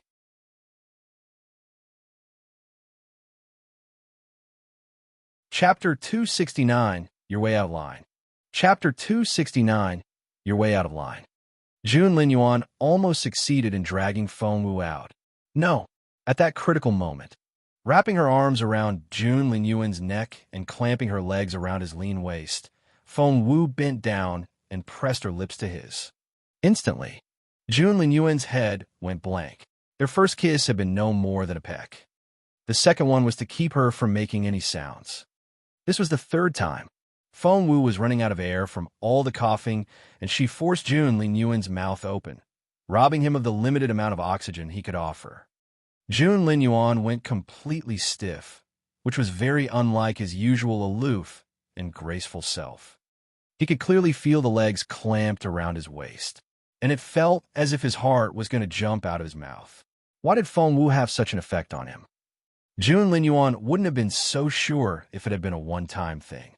However, every time it happened after that, he reacted more strongly, which was proof enough that Feng Wu was somehow different. However, June Linyuan was overwhelmed by an emotion that he couldn't explain himself. They had no idea when Feng Sun and Xianni left. Feng Wu only knew that she was lifted out of the water before she passed out from the lack of oxygen. Cough, cough. Feng Wu coughed so hard that she thought her lungs were going to fall out of her mouth, but she still mustered all her strength and punched June Linyuan in the chest. Why did you pull me out? Why? This is so humiliating. Keeping his emotionless gaze on Feng Wu, June Linyuan said in an arrogant and contemptuous tone, "They're long gone." After that, he spun around and sat down on the rock. Exhausted, Feng Wu still managed to climb onto the rock with much difficulty. She then lay down and gasped for air. She was bewildered. Had she been imagining things when they were underwater? Down there, June Linyuan might have seemed arrogant, but there had been something in his eyes that could almost be called gentle. She had even thought that. But now, he was back to that unapproachable and callous manner, and once more was the crown prince that was too superior for anyone to even talk to. The air he gave off was intimidating. Staring at Feng Wu, June Linyuan recalled how stunned he had been a moment ago. How could he react so strongly to Feng Wu? As a cultivator whose sole purpose in life was to reach the pinnacle of martial arts, that was unacceptable. June Linyuan's intense gaze on Feng Wu gradually cooled down until it was void of all emotion. Feng Wu. June Linyuan's brooding gaze felt bone-chillingly cold. You're very attractive, but you're also way out of line. What? Glaring at June Linyuan, Feng Wu didn't understand what he meant. I won't stop you from falling in love with me, but please restrain yourself and don't interfere in my life, June Linyuan said in a serious tone. But I've seen you without your clothes, after all. I'll make an exception and take responsibility, said the Crown Prince proudly. Feng Wu was speechless. Instead of replying to him with words, Feng Wu slapped June Linyuan hard in his face. Smack! The Crown Prince had been hit before, but never in the face. After the crisp sound, a swollen red mark in the shape of a hand appeared on June Linyuan's cheek. Feng Wu had used all her strength in that strike. She was beyond furious. June Linyuan, rising to her feet, Feng Wu looked down and pointed her right index finger at the Crown Prince. You've gone too far.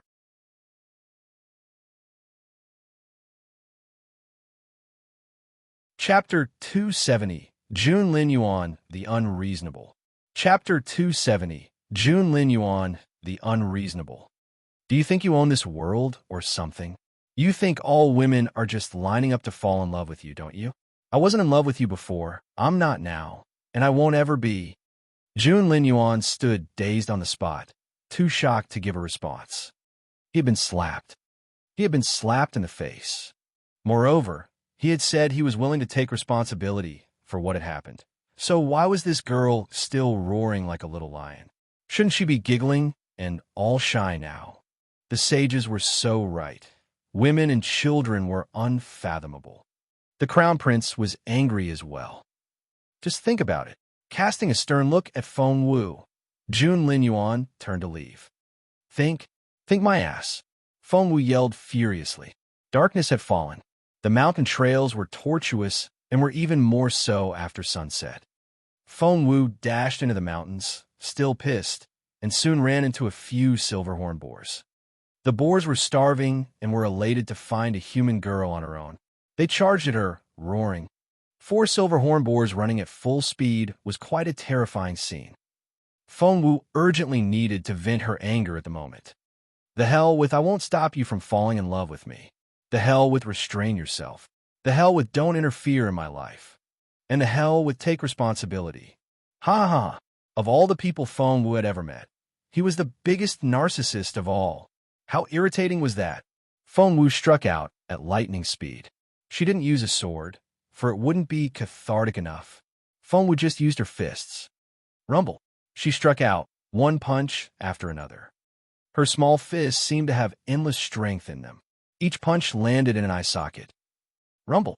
Crumble. There were 4 boars to begin with, but more were attracted by the noise, and in the end, over 100 boars showed up. On a normal day, Feng Wu wouldn't have bothered to hang around and would have promptly retreated. This was because these silverhorn boars were anything but weak. She couldn't guarantee that she would be able to safely get away from so many of them. However, driven by rage, Feng Wu could no longer think straight. Rumble. The only thing she could think of now was to attack. She saw Jun Lin Yuan's face in every boar. She was killing a boar with each punch, which felt rather satisfying. More boars kept coming, and there were hundreds of them now. However, people were intimidated by unreasonably violent people, and so were boars. Feng Wu's ferocious strikes were an utterly shocking sight for these silverhorn boars. They could take Feng Wu out by charging at her all at once, but they were already terrified by Feng Wu's frantic attack without care for her own safety. They turned to flee, scattering like scared birds. And they spread the news among themselves. Crazy woman back there. Be aware of the crazy woman. So scary. Run. Feng Wu had no idea what kind of impact she had made on the boars, and she carried out the bloody massacre with bloodshot eyes. When that red mist in front of her eyes finally disappeared and she was able to calm down, everywhere she turned, she saw dead silverhorn boars. Their bodies were scattered all over the mountain, and every single one of them had been killed with just one strike in the head. Their brains were all over the ground. Their eyes were wide open. They looked miserable. Once she was back to normal, Feng Wu looked at this in disbelief. She looked from her hands to the dead boars. A few boars had yet to leave. Their eyes met Feng Wu's, and instantly.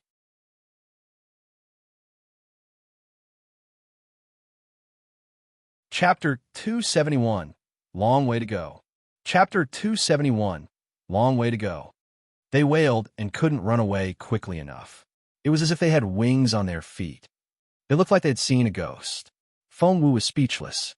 She rubbed her pretty nose. Was she that frightening? All of a sudden, she felt a hot sensation in her abdomen, which was where her dantian was. Could it be? Feng Wu found this pleasant surprise incredible.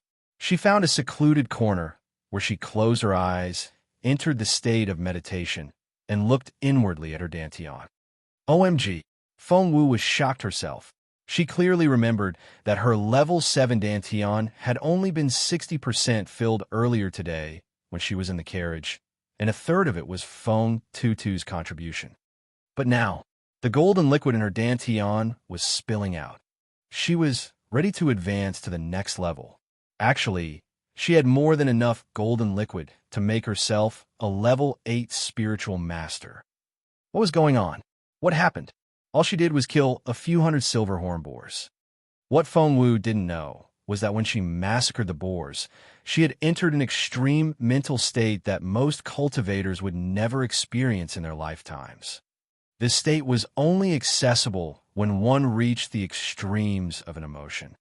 It could be joy, rage, sorrow, or happiness. Only when one reached the threshold would they have a chance of entering this state. Once they did, they would enjoy great benefits. There was no time to think. Fengwu closed her eyes and began to cultivate. Guiding the overflowing golden liquid, Fengwu turned it into a tiny golden dragon and let it travel through her meridians. The dragon split into two at her heart. One streak traveled all the way up until it reached the divine blood of the phoenix, situated between her eyebrows. The other streak traveled down from the Byuk acupoint to the Guanmen and then Tai. After reaching Senyinjiyo, it turned up at the calves and headed for that divine blood of the phoenix between her eyebrows. The divine blood of the phoenix and Datian cooperated with each other. The dragon emerged from her dantian and ended its journey at the divine blood. Once the journey was completed and the golden liquid was absorbed by her body, rumble, Fengwu heard the fluctuation of spiritual essence inside her. She had reached level 8. She was a level 8 spiritual master now. Fengwu was elated. She never expected to be able to level up again after having reached level 7 just that morning. Even when she had still been known as the genius girl, she had never made such fast progress. After activating the divine blood of the phoenix her master had given her and resuming her cultivation, Fengwu had started from scratch and made her way up to a level 8 spiritual master in under a month. Such speed was unmatched in the whole of the Junwu Empire. Fengwu took a deep breath. Blessings and curses did come in pairs. Quarreling with Junlin Yuan had helped her with her cultivation progress, so it hadn't been completely awful after all. However, blue veins popped on Fengwu's forehead again as soon as she recalled what he had said. Junlin Yuan. Ignoring the dead boars, Fengwu rose to her feet and headed back to the campsite. Little Fengwu. Feng Sun pranced toward her as soon as Fengwu set foot in the camp.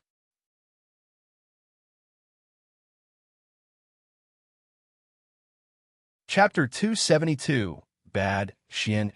Chapter 272, Bad Xian. Fengwu spotted Feng Sun right away. Feng Sun's face reminded her of what happened under the lake, which then made her think of Junlin Yuan and what he said. Fengwu, you're way out of line. I won't stop you from falling in love with me, but please restrain yourself and don't interfere in my life. After finally being able to calm down, Fengwu was immediately agitated again. She knew that it wouldn't be fair to lash out at Feng Sun, so she gave him an indifferent glance and walked past him. Feng Sun had never seen Fengwu this way. The coldness in her eyes almost froze him, and he forgot how to respond. Little Fengwu. Frowning, Feng Sun grabbed Fengwu's wrist. Fengwu only turned around and gave him an emotionless nod. Let go. What's wrong? Why do I smell blood on your clothes? Are you hurt? Feng Sun asked anxiously. There's this very clear lake nearby, and it's all misty and beautiful. Come, I'll take you there so that you can clean yourself. Something snapped in Fengwu's head as soon as Feng Sun mentioned that lake. That won't be necessary. Fengwu threw off Feng Sun's hands with all her strength and stormed off. Even the back of Fengwu's head seemed to spit out flames of anger, which bewildered Feng Sun greatly. Did you piss her off? Xian Yi walked out from behind a tree, holding a sword between his crossed arms. The solemn-faced teenager was actually very into gossip. Feng Sun looked very innocent. I didn't. Xian Yi wouldn't believe him. Why else would she be so angry? Fengwu is the most reasonable girl. Feng Sun didn't know whether to laugh or cry. It really wasn't me. Did you confess your love to her then? Feng Sun had been nagging Xian Yi the entire afternoon over whether or not he should court Fengwu. I wish I had. Feng Sun smiled wryly. She snapped before I could say anything, and I got scared. Xian Yi rubbed his nose. Maybe she guessed what you were going to say, and that tantrum was only to stop you from saying it. Feng Sun was a little crestfallen. Is that so? Xian Yi nodded earnestly. Of course. Fengwu didn't want to embarrass you by rejecting you, so she dropped the hint before you could say it aloud. Feng Sun gritted his teeth. Are you sure about that? Xian Yi nodded affirmatively, then said in a serious tone, You tell me then. Why was she so angry? Has she ever treated you this way? Feng Sun looked like he was going to cry. She doesn't like me at all. Xianni said, yes. The hard blow rendered Feng Sun speechless. Feng Wu heard the quarreling voices inside her own tent before she entered. Feng Lu smirked. Qiuling, I'm your superior and you're only a servant. You're going to do as you're told this instant. We're taking this tent. Crossing his hands behind him, Feng Yiran remained silent. Qiuling was shaking with anger as she shielded Granny Zhao and the lady behind her. Staring at Feng Lu, who had a smirk on her face, Qiuling said, Miss Lu, young Lord Feng gave us this tent, and we set it up ourselves. We also prepared all these sleeping bags and brought them all the way here from Northern Border City. Your request to take them all is just impossible. Impossible? A servant must do as the master asks. You're a slave of the Feng clan and in no position to say no. How dare you? Feng Lu lashed Qiuling with her whip.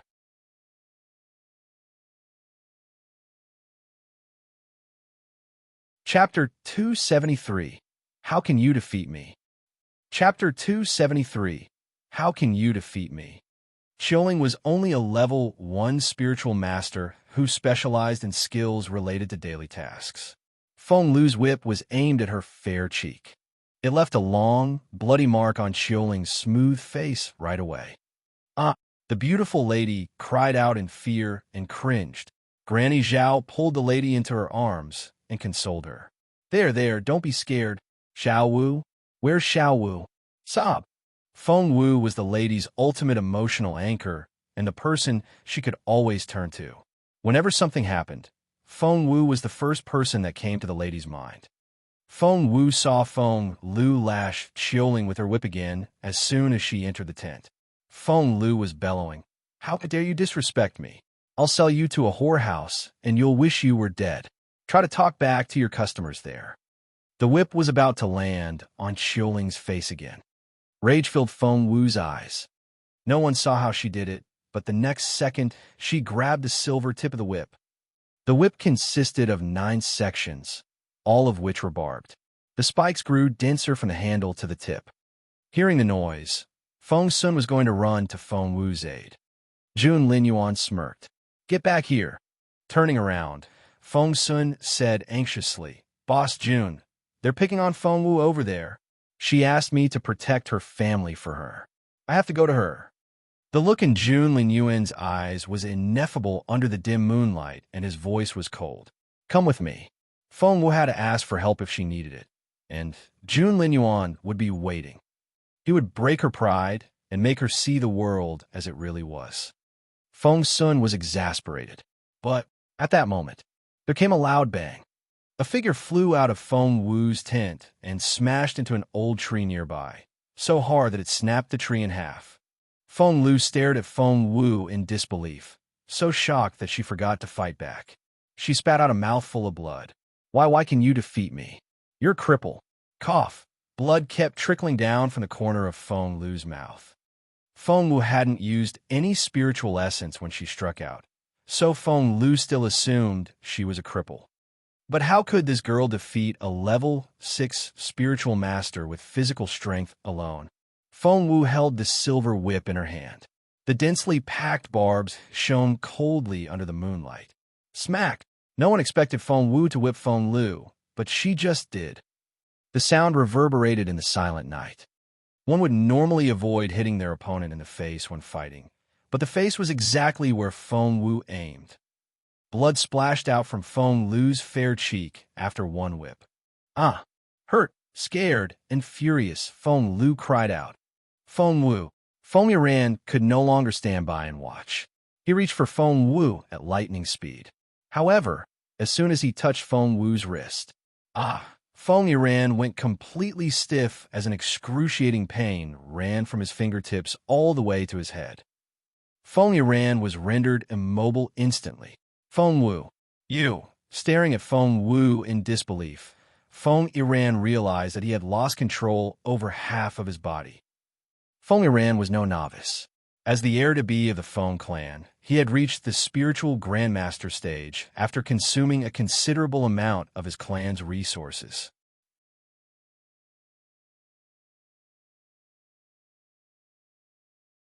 Chapter 274, The Wrath of Feng Wu. Chapter 274, The Wrath of Feng Wu. But he was unable to take Feng Wu down. What happened was that he had felt a burning sensation on his fingertips as soon as he touched Feng Wu's wrist. It was obvious that she had put some potent poison there. Looking at Feng Wu's wrist, Feng Yiran saw that it had swollen up and was quite a dreadful sight. However, it didn't seem to affect Feng Wu's movements at all, and the silver-white whip whooshed through the air. Smack! Another merciless strike landed on Feng Wu's cheek. That first one was on your left cheek, and this time I chose the right. Now it's well balanced. Feng Wu snorted. But do you think I'll cut you loose, just like that, after what you did at Sholing? In your dreams. After that, Feng Wu rolled up her sleeves and lashed Feng Lu relentlessly with the silver whip. Crack! Crack! Crack! The crisp sound of the whip resonated in the air. Feng Wu spared no effort in her strikes. She didn't use any of her spiritual essence, for it wasn't time for her to show that card yet. Hence, she was only using physical strength. A level 8 spiritual master might not be strong enough physically, but Feng Wu's body had been enhanced by the divine blood of the phoenix, and her strength was incredible. Feng Lu shrieked in pain at each lash, and tears rolled down her cheeks as she howled. Feng Sun and Jun Linyuan exchanged looks. Feng Sun had been about to rush to Feng Wu's aid, but saw that he didn't need to, for Feng Wu had gained the upper hand. The proud crown prince, on the other hand, was waiting for Feng Wu to beg for his help, so naturally he wasn't going to step in. However, neither of them had expected Feng Wu to easily overpower Feng Lu, who was a level 6 spiritual master. She had even given Feng Yiran, a spiritual grandmaster, a hard time. Jun Linyuan stared at Feng Wu's swollen right wrist with an indecipherable look in his eyes. One couldn't pinpoint exactly what it was, but it certainly contained a degree of anger. Feng Lu rolled around on the ground in pain as she wailed and cried.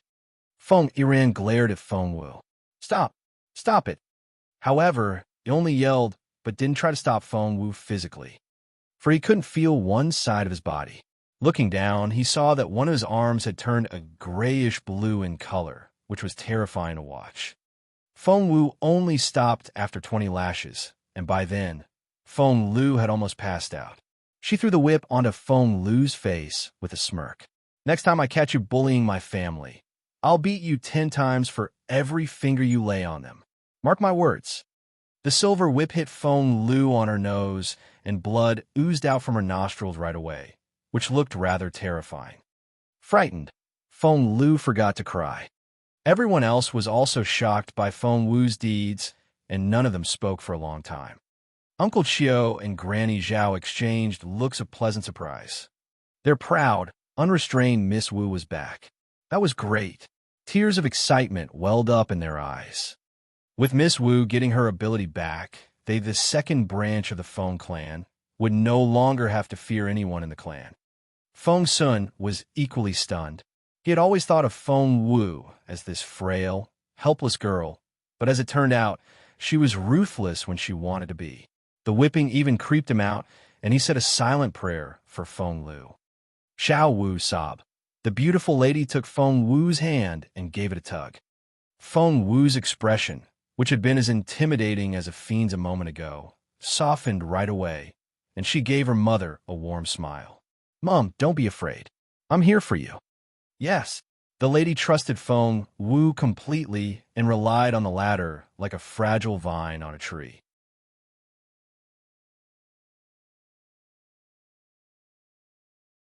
Chapter 275, He's Still Doing It. Chapter 275, He's Still Doing It. Little Feng Wu, that was incredible. Feng Sun patted Feng Wu's hand. I thought you'd be hopeless without spiritual essence. I didn't expect you to be able to scare Feng. You ran off. Good for you.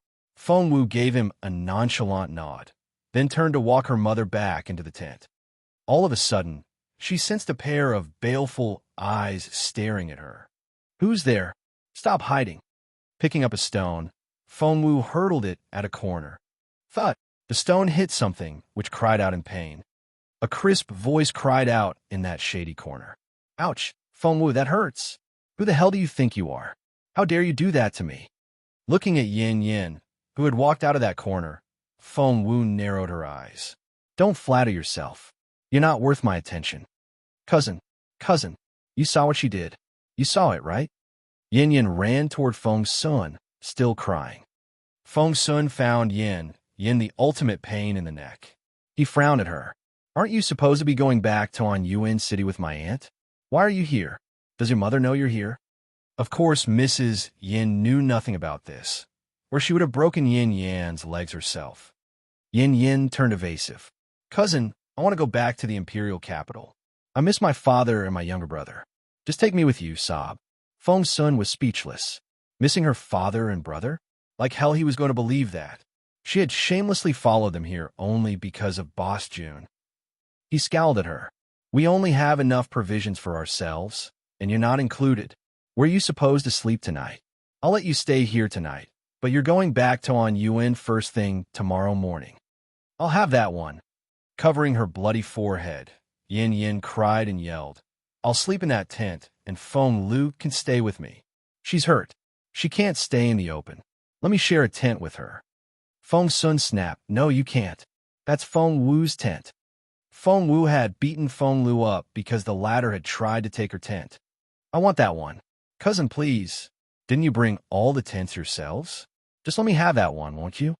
No. Feng Sun turned her down outright. Feng Sun had every reason to believe that if Yin Yin dared to take the tent by force, Feng Wu wouldn't think twice before beating her to a pulp. Little Wu was in a very foul mood at the moment. He was terrified of Feng Wu now, but he wouldn't ask Feng Wu for the tent even if he wasn't afraid of her. To him, Feng Wu was much more adorable than his stupid cousin. Without thinking, Yin Yin summoned up her courage and ran up to Jun Lin Yuan. Biting her lower lip, she whined, Your Royal Highness, could you please have Feng Wu give us her tent? You can see how badly wounded Feng Lu is. I feel so sorry for her. Wasn't the Crown Prince supposed to abhor Feng Wu? Given the choice, he would definitely give the tent to her instead of Feng Wu, right? Feng Wu stared at Jun Lin Yuan coldly with eyes that could spit fire. She had her own tent stashed away in a ring. It was just that she hadn't had a chance to take it out yet. Standing there, Jun Lin Yuan darted an arrogant look at Feng Wu. Why was this woman so stubborn? Would kill her to beg him for help. Feng Wu stared at Jun Lin Yuan, and Jun Lin Yuan stared back at her.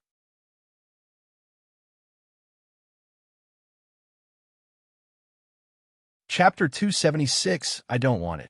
Chapter 276, I Don't Want It. Their eyes met, and it felt as if streaks of lightning were crackling in the air, sending sparks flying. The two of them looked like they were ready to cut each other's throats. Everyone else watched in consternation. Where exactly did all these grudges come from? Jun Lin Yuan frowned. She just wouldn't beg him, would she? He had never been disrespected before in his life, and it felt so humiliating.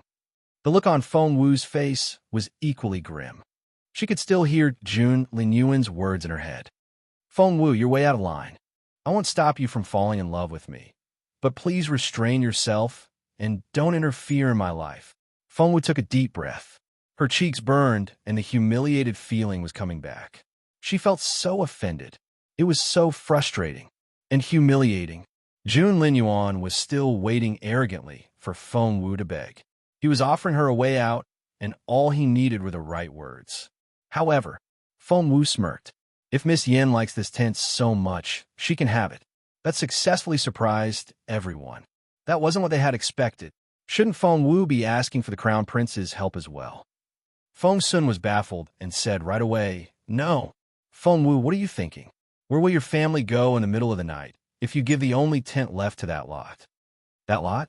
She was that lot to her cousin, while Feng Wu was his own lot. Glaring at Feng Sun, Yin Yin wanted to bite the man on his arm. Feng Sun couldn't care less about Yin Yan's injury. Staring at Feng Wu, he said loudly, No, I won't allow it. Jun Lin Yuan was equally shocked by Feng Wu's unexpected move. A grim look flickered in his brooding eyes. Feng Wu smirked. Why not? I don't want it, and that's that. Where are you going to stay tonight, then? You can stand the rough weather, but what about your mother? She's so fragile. Feng Sun snapped. Holding Feng Wu's hand, the lady glowered at Feng Sun. She didn't utter a word, but the look on her face said enough. She would go wherever Feng Wu went. Taking her mother's slender hand, Feng Wu smiled. We're leaving now, and we'll travel through the night. She then turned around and gave Uncle Chiu a look. Feng Wu's family might not be the most competent when it came to fighting, but they were the most united lot. Uncle Chiu nodded immediately. Miss Wu, everything is ready. We can leave at any moment. Feng Wu nodded. We're leaving now. Feng Wu helped her mother into the carriage without saying another word to the others. Jun Linyuan stood there dazed. His cold gaze seemed to bore into Feng Wu's back like sharp blades. Exactly how proud could this girl get? She was willing to risk the danger of traveling at night rather than yield to him. Feng Sun rubbed his hands together anxiously. We have to stop them. They're all crippled, weak, injured, or sick, and they're going deep into the forest in the middle of the night. Has Feng Wu lost her mind? Yin was thrilled to see Feng Wu leave. She knew it. The crown prince didn't like Feng Wu at all. She mumbled in a feigned, casual voice. She left voluntarily. It's not like we chased her away. We're not to be blamed even if something happens to them. Feng Sun threw a dirty look at Yin. His glare was bone-chillingly cold. Yin felt as if her heart was being gripped by a giant hand, and she was utterly flustered.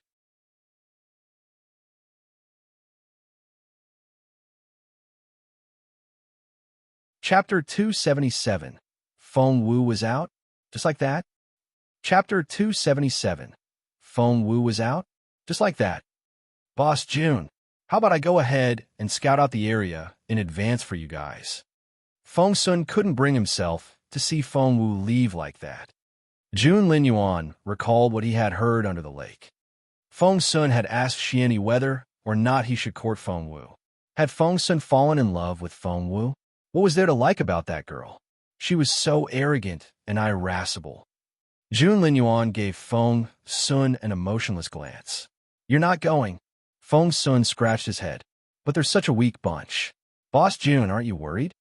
All eyes were on Jun Linyuan, and the looks on Yin Yan's and Feng Lu's faces seemed especially expectant. Straight-faced and looking vexed, Jun Linyuan stared at Feng Sun, his gaze piercing and fierce. Gosh, what sort of lousy question was that? Feng Sun thought himself silly.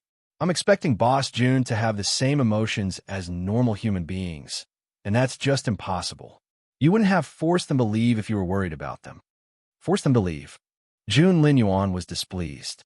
That arrogant girl left on her own. He forced no one. He went back to his own tent, looking very grumpy. Feng Sun and Xian exchanged looks, and both sighed. They knew Boss Jun too well. Once the guy had made up his mind, he wouldn't change it for anything. Feng Sun and Xian went back to their tent, crestfallen, and sat there in silence. Meanwhile, Yin and Feng Lu exchanged looks in excitement. Feng Wu is out? Just like that? That was much easier than I thought. Feng Lu couldn't control the excitement in her voice. Yin smirked. She made it look as if she was so close to my cousin, and she fooled me. If that really was the case, could we have taken this tent so easily? The fact that we're in the tent now is proof enough that Feng Wu means nothing to them. Feng Lu's eyes were filled with hatred. I hope they all get eaten up by magical beasts in the forest. It was deep in the night, and all was quiet. Some were cultivating, some were sound asleep, and some were suffering from pain.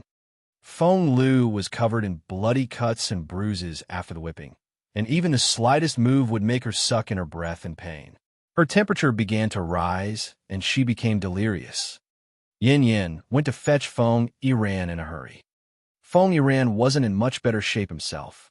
His right hand had yet to recover from Feng Wu's poison, and it was still numb and swollen. He was constantly drawing his breath in from the pain. Feng Lu has a fever? Feng Yiran looked annoyed. I'll go have a look. Meanwhile, Feng Wu was leading her family into the forest. Without saying anything, she had her own plan. The whole family was counting on her, and she was anything but careless. Less than 50 kilometers into the forest, Feng Wu found a great spot to make camp. It was a smooth slope which faced away from the wind and was also unlikely to be attacked by magical beasts. The place was neither too far away nor too close to a river, which was convenient for fetching water and which wouldn't be affected if the water level rose. It was a place with plenty of water, lush grass, and fresh air, which cheered everyone up immediately. They had been traveling gingerly since they left the campsite, and the atmosphere was rather tense. The beautiful lady eyed Feng Wu like a puppy dog, looking uneasy. Feng Wu had been cultivating with her eyes closed the whole time. She only jumped out of the carriage to help with setting up camp once they got there.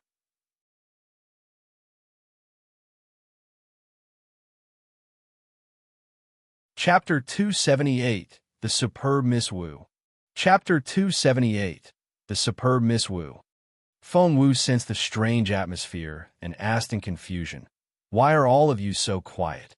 Chilling replied tentatively, "Miss, I thought you were upset." "Since when?" Feng Wu asked in resignation. "When we left just then, you were so." Feng Wu gave her a wry smile. "How cheerful could I be? They took our tent. But you have to admit, we're so much more relaxed now, after leaving the Crown Prince and his wingmen." "The Crown Prince and his wingmen?" Chilling grimaced, then agreed. "That's right. The Crown Prince and his wingmen, well, especially His Royal Highness. Even the air feels denser when he's around. I had to walk on tiptoes. It indeed feels much more relaxing when they're not around anymore." The others chimed in after Chioling said that, and even the lady nodded repeatedly while holding Feng Wu's hand. Feng Wu smacked her forehead. So, everyone agreed that Jun Lin Yuan was such an intimidating man. Since all of us don't like to have them around, we'll travel on our own from now on. Feng Wu made the decision. But Chilling asked gingerly, "Will it be safe for us?" Feng Wu smiled. "I'm a level 8 spiritual master already, and Uncle Chio is almost recovered. I think the two of us are more than enough to keep everyone safe." Level 8. Uncle Chio looked at Feng Wu in disbelief. "Miss Wu, you've reached level 8 already." Uncle Chio was a level 7 spiritual master, and he knew better than anyone else here that the more one advanced, the more difficult it was for them to make further progress. Take himself as an example. He had been stuck at level 7 for several years without making any progress at all. Feng Wu smiled. "Yes, I reached level 8 only hours ago, if I recall correctly." "Miss Wu, you only restarted your cultivation the day we set out, didn't you?" Uncle Chio was so excited that the corner of his mouth trembled, as well as his voice. Feng Wu nodded casually. Uncle Chio was speechless. So was Granny Zhao and Chioling. Their Miss Wu was incredible. Ah! Joy almost brought tears to Uncle Chio's eyes. "I was worried about protecting this branch of the Feng clan from all those prying eyes after we get back to the Imperial capital, but I now see that my concerns are completely unnecessary. Our Miss Wu is a genius." Granny Zhao added happily. "No one will ever look down upon Miss Wu in this second branch of the Feng clan anymore." The beautiful lady had no idea why everyone else was so excited, but hearing their praise for Feng Wu, she smiled happily. It was already quite late, and Feng Wu spared Granny Zhao from making a proper dinner. She boiled a pot of hot water and made 5 bowls of instant noodles instead. After the quick supper, everyone went back to their own tents. Feng Wu and Uncle Chio were to keep watch. Knowing that the second shift was the harder one, Feng Wu told Uncle Chio to take the first shift. Naturally, Uncle Chio tried to refuse, but Feng Wu persuaded him with the simplest reason. She would cultivate while she kept watch, and she needed absolute silence. Magical beasts still made all kinds of noises during the first shift, and it would be impossible for her to cultivate properly. Uncle Chio had no choice but to agree. In Jun Lin Yuan's tent, luminous pearls lit up the extravagant interior of the tent, making it as bright as daylight. The Crown Prince had his beautiful, deep-set eyes closed as he sat there with a straight back and his legs crossed. He was cultivating.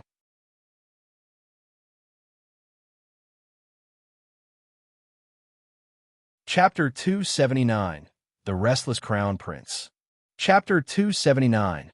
The Restless Crown Prince.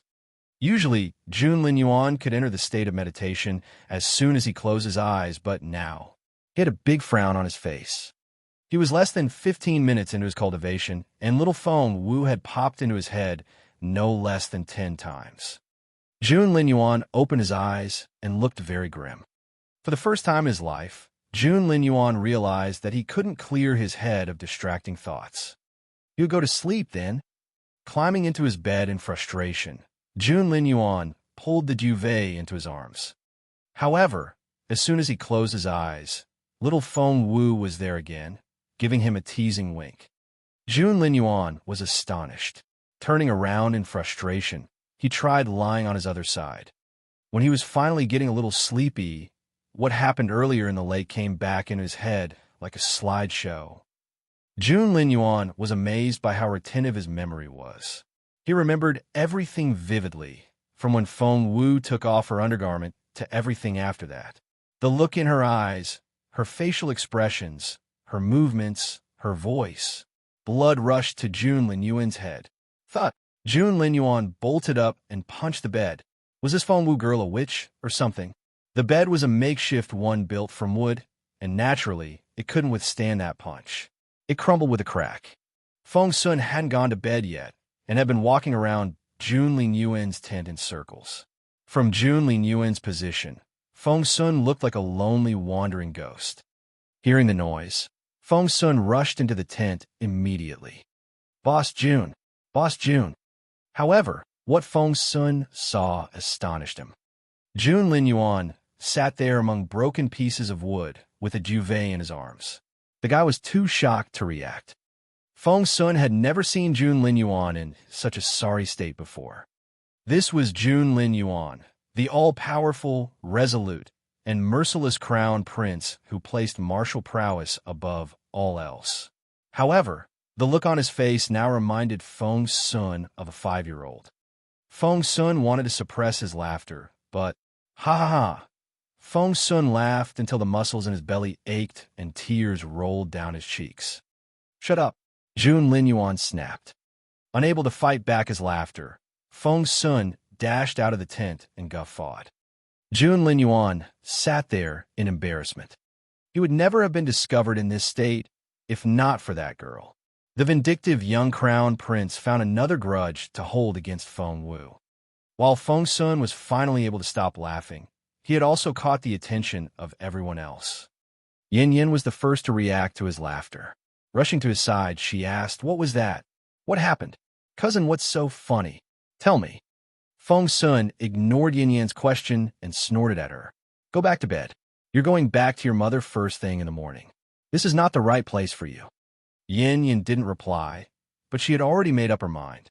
No matter what happened, she was going back to the Imperial capital with these people here.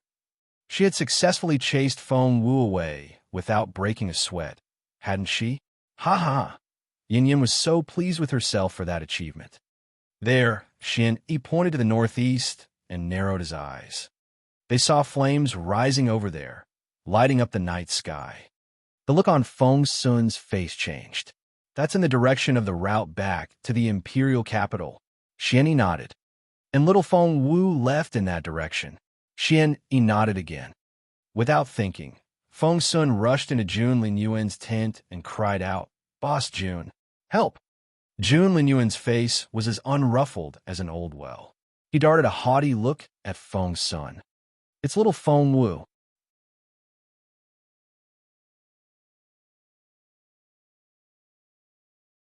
Chapter 280, Setting Out. Chapter 280, Setting Out. "It's little Feng Wu." Feng Sun cried out, looking panic-stricken. The emotionless mask Jun Lin Yuan wore cracked and his eyes flickered, reminding one of 1,000 shattered stars. However, Feng Sun was too immersed in his own anxiety to notice the change in the crown prince's eyes. What about her? Jun Lin Yuan didn't let his face betray him. "She's in trouble. Real trouble." Feng Sun pulled Jun Lin Yuan out of the tent and gestured to the northeast. "Look, a fire has broken out over there. It must be little Feng Wu." Jun Lin Yuan gave Feng Sun a haughty look. And why should I care? Feng Sun almost jumped up. Boss June, I know you don't like her, but it's human lives we're talking about here.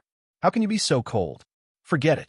I might as well count on Feng Wu getting her cultivation back first than wait for you to lend me a hand. Do whatever you want. I'm going to help little Feng Wu now. After that, Feng Sun dashed off, quicker than a streak of lightning. The crown prince was left behind on his own. Watching Feng Sun leave, Jun Linyuan stood there with an indecipherable look in his eyes. He then bit his lower lip, displeased. Since when was Feng Sun this impatient? Would it kill the guy to try harder to persuade his boss Jun? Gritting his teeth, the crown prince sulked. Yin Yin ran out of her tent at that moment and was exasperated to see Feng Sun dashing off. What's my cousin doing in the middle of the night? Are we going to have to run around with him? Feng Lu was sleeping in the tent with a high fever. Feng Yiran was with her, dampening her forehead with cold towels. His stomach lurched when he heard Yin Yan's words. Seriously? They had to go out in the middle of the night? And in such weather? When no one was looking, the stars had stopped twinkling in the sky. The silver moon was completely covered by thick clouds. The wind was gusty, and it felt like little blades on their cheeks. A storm was coming. The proud crown prince's gaze was locked on that corner in the northeast. His eyes flickered, and no one could tell what was going on in his mind. He had come to stand by Jun Linyuan's side. He said to Yin Yin in an indifferent tone, Xiao Feng will be fine on his own. Plus, a storm is coming. As a neat freak, Jun Linyuan hated getting his shoes wet. The guy would never travel in such weather. Yin Yin let out a breath of relief. So did Feng Lu and Feng Yiran, who had taken Feng Wu's tent. However, Jun Linyuan clenched his right fist at Xian Yi's words. Feeling relieved, Yin Yin still couldn't let the topic drop. She snorted. I have no idea what my cousin is thinking. Is he playing at saving a damsel in distress? Has he even considered the possibility that Feng Wu will take advantage of the situation and force him to marry her? Jun Linyuan went a little stiff. He darted a grim look at Yin Yin. Yin Yin shuddered. But this was such a rare opportunity, and she had to make every effort to throw mud at Feng Wu, in spite of her chattering teeth. Well, it's possible. Feng Wu is so. Before Yin Yin could say another word of complaint, Jun Linyuan said, We're setting out. What? Everyone was dumbfounded. Setting out? In the middle of a storm?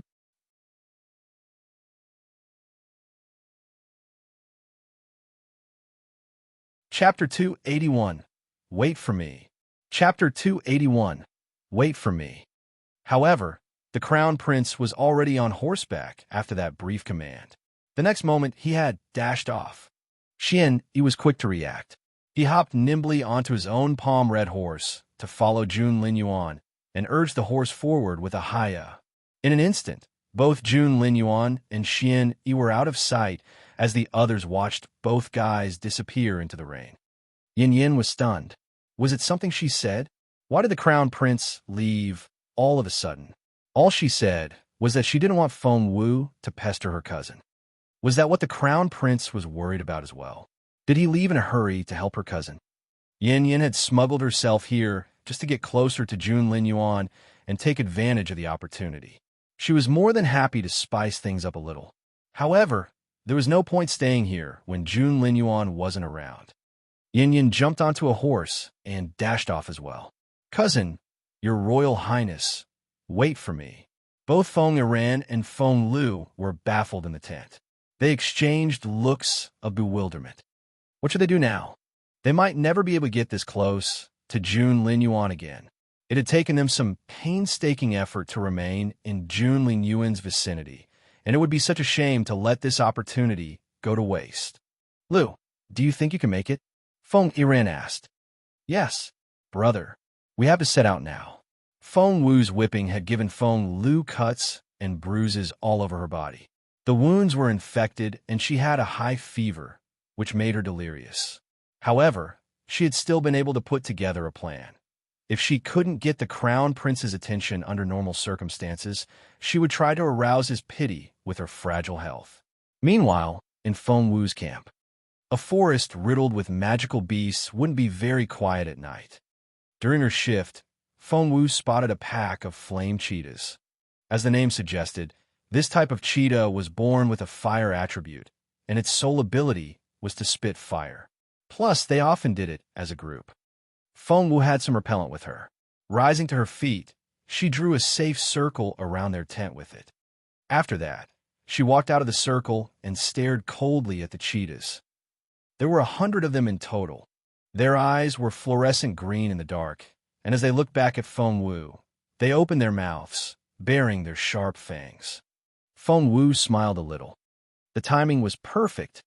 Feng Wu had been advancing so fast in her cultivation level that she didn't have any time to practice her combat skills accordingly. As a result, although she was a level 8 spiritual master already, her foundation was shaky and she didn't have the corresponding physical strength. Hence, she was in dire need of an arduous battle to temper her body. Feng Wu had been keeping the fact she had resumed her cultivation from most people, making it very difficult for her to fight the opponent she needed. Luckily, they were in a forest of magical beasts now, and luckily, these 100 flame cheetahs had just landed on her doorstep. Well, I guess I'll practice my flaming sword with you. Feng Wu raised flaming sword in her right hand and pointed it at the cheetahs. Last time, Feng Wu was able to make it to the 10th stance of her sword play, piercing stars. Today, Feng Wu decided to finish all 12 stances. 11th stance, stars rising out of the sea. Plop, plop. Leaping into the air, Feng Wu kicked off a tree trunk with her toes. Then, she used the momentum to swoop down like a great hawk spreading its wings.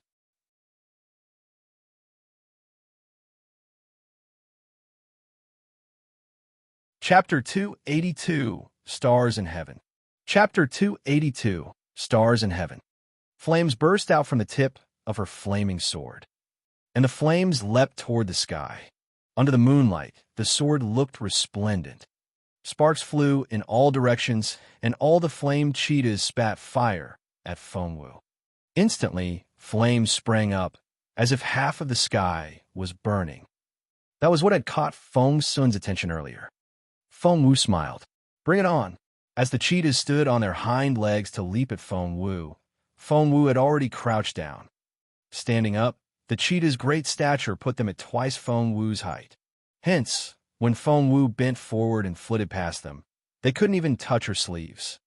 Resourceful as always, Feng Wu stabbed at the cheetah's legs and abdomens as she made her way through the pack. Infuriated, the cheetahs went after Feng Wu. However, although they were great in number, they were too big to move as nimbly. Keeping her head down at the level of their legs, Feng Wu would stab them before switching spots right away. The cheetahs would never catch her like this. The flame cheetahs attacked the whole time, but all the flames they spat out only hit other cheetahs in the pack, which nearly caused a cannibalistic fight. Roar! Pissed, they kept chasing after Feng Wu. But Feng Wu was too light-footed for them to catch. She was swift, crafty, and unpredictable. After running around for a while, 50 cheetahs fell to the ground, bleeding from their injuries. The other 50 cheetahs glared at Feng Wu with bloodshot eyes, and they charged at her all at once. Roar! About time! Feng Wu was excited, for she had already mastered that 11th stance during the past few minutes or so. Stars rising out of the sea was complete, and she only had one stance left to master. Stars in Heaven. Stars in Heaven. Flaming sword flew out of Feng Wu's hand and spun quickly in midair. Cheetahs in the blade's path dropped dead like harvested wheat. Blood splashed everywhere.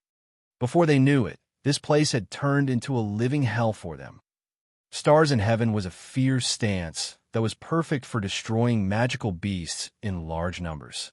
In that brief moment, the spinning sword took the lives of 10 flame cheetahs. The cheetahs kept spitting fire, but Stars in Heaven didn't fear any flames. The last 40 flame cheetahs already looked shaken, but they stood their ground and decided to fight to the end. Feng Wu smiled. Great, she could get more practice. Stars in Heaven, go. Flaming sword flew out of Feng Wu's hand once more. Whoosh, it spun in midair. Pop, pop. The sword spun over the cheetahs' heads again and killed another 10 like a reaper. The remaining 30 cheetahs were covered in bloody cuts as well. Stars in heaven, go! Feng Wu used that lethal stance again. Roar! The last 30 cheetahs were utterly shaken, and they looked terrified. They forgot all about their dead companions and turned to flee. However, Flaming Sword wouldn't let that happen. As if it had a will of its own, the sword chased after the cheetahs and went on spinning, until it killed all 100 flamed cheetahs. After that, it flew back to Feng Wu with a crisp and proud clang. Feng Wu examined Flaming Sword and was pleasantly surprised.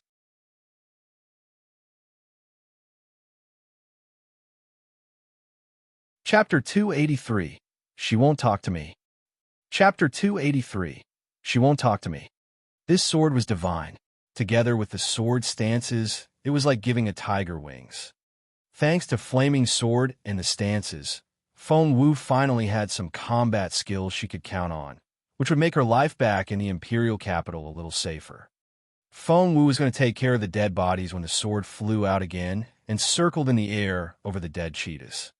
The sword went over every single one of them, and by the time it came back to Feng Wu, the dead bodies had all turned to ash, which was then blown away by the wind.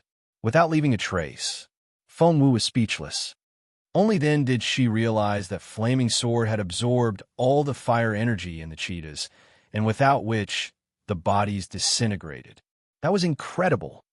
Feng Wu's mouth fell open as she stared at the scarlet-red sword in astonishment. Her beautiful master had given the sword to Feng Wu, and she had no idea where it came from. She never gave it much thought before, but now she had a feeling. This Flaming Sword was much more than it appeared. If only her beautiful master could wake up now. She had so many questions to ask. Feng Wu's mind wandered at the thought of her beautiful master, and she recalled the terms of her agreement with Little Phoenix. When she reached the spiritual Grandmaster stage, Little Phoenix would tell her how to wake up her master. Feng Wu had thought that it would be ages before she became a spiritual Grandmaster, but after her quick advancement in the last few days, she was much more hopeful. Would she get there before she knew it? After quickly cleaning herself in the river, she changed into some clean clothes and headed back toward the campsite. She then began to cultivate and lost track of time. Feng Sun's voice rang out. Little Feng Wu, Little Feng Wu, are you all right? Where are you? He ran as fast as a streak of lightning and shouted at the top of his lungs. Seeing the light at the campsite, he sped up. Feng Wu opened her eyes.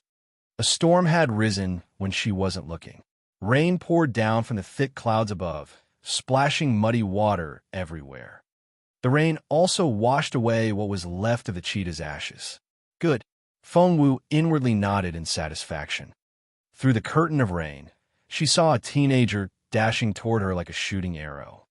Feng Sun couldn't tell if it was sweat or rainwater that covered his face.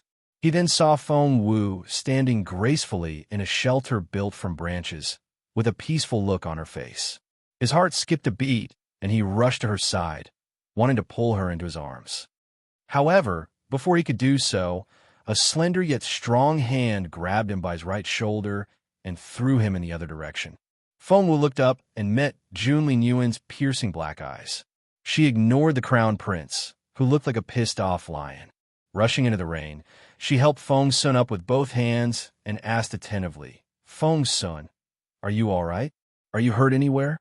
To Feng Wu, Feng Sun might not be the most reliable guy in the world, but he did genuinely care about her. Hence, seeing him being tossed aside, her first reaction was to help him before she turned around to glare at Jun Linyuan, the culprit. Seeing Feng Wu's soft, fair hands on Feng Sun's arms, anger flickered in Jun Linyuan's eyes. However, Feng Sun had no idea of the fuse he had lit. He went on asking Feng Wu, I saw a big fire in this direction just then, and I thought something happened to you. Are you all right? Did anything happen?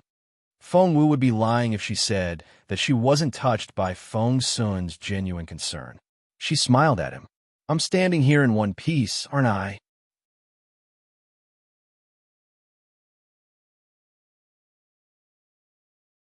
Chapter 284, Sparks and Lightning. Chapter 284, Sparks and Lightning. Looking at Feng Wu from head to toe, Feng Sun nodded. You seem unscathed, but you really didn't see a big fire? Since the rain had washed everything away, Feng Wu was able to give him an innocent and bewildered look. What fire? Nothing? Well, all the better. Feng Sun was relieved. He had been really worried. Feng Wu smiled at Feng Sun. Were you running so fast because you saw the fire and thought that we were in danger here? Feng Sun raised the chin. What do you think? Feng Wu grinned. Her smile reminded one of a dazzling summer day, and it brightened up her already stunning face. Her beauty was irresistible. Jun Linyuan stood right beside them. Grabbing Feng Wu's fair hand, he stared at her. His face was livid, and he was giving off the most imperious and intimidating air. It was the prestige characteristic of someone who held a superior position. Feng Wu stared back at Jun Linyuan, and she saw the anger in his eyes. But there was something else there that she couldn't put her finger on. He just kept his gaze on her, as if he was going to bore a hole into her face. But he gritted his teeth and wouldn't utter a word. Feng Wu frowned. What was going on? I gave up my tent willingly and left in advance. Has that somehow displeased your Royal Highness? Jun Linyuan's eyes spat flames of anger. What had displeased him? Her giving up the tent and leaving early. What did she think? However, as the proudest teenager on the continent, Jun Linyuan could never bring himself to admit it. Hence, all he could do was glare at her in the most aggressive manner. Feng Wu couldn't stand it anymore. After humiliating and provoking her, he had moved on to interrogating her now. Even Jun Linyuan couldn't bully someone like this. Feng Wu threw off Jun Linyuan's hand angrily. This is highly inappropriate. Your Royal Highness, you're way out of line. Jun Linyuan had used those words on Feng Wu before, and she threw them right back at him. The color of Jun Linyuan's face changed, and in the dark, his eyes looked even more piercing. Poor Feng Sun. The quarreling pair was giving him a headache again. What was wrong with these two? Why did they have to fight whenever they met? Hence, Feng Sun rushed to their sides and tried to mitigate. Gosh, what's wrong with the two of you? Why are you fighting all the time? Can't we just talk like normal people? You two. Shut up. Feng Wu and Jun Linyuan shouted in unison. It was meant for Feng Sun, but they were still glaring at each other as they spoke. The air between them seemed to be charged with electricity, and one could almost see the sparks and streaks of lightning crackling between them. Feng Sun realized that Feng Wu reminded him a lot of Jun Linyuan when she was angry. The air she gave off was equally intimidating. Just then, the others arrived as well. Yin Yin was right behind Xianyi. Seeing how close Feng Wu and Jun Linyuan were standing to each other, Yin Yin was overwhelmed by jealousy. She yelled at Feng Wu, "You can forget your arrogance. His Royal Highness isn't here for you. Stop flattering yourself and wake up." Feng Wu frowned at Yin Yin. Why was everyone she disliked here? What was the point of leaving in advance? Yin Yin ran up to Feng Wu and smirked. His Royal Highness is here for my cousin. Cousin Feng dashed off because he was worried about you, and His Royal Highness only came here because he didn't want you to pester my cousin. Feng Wu, you're not worth any attention.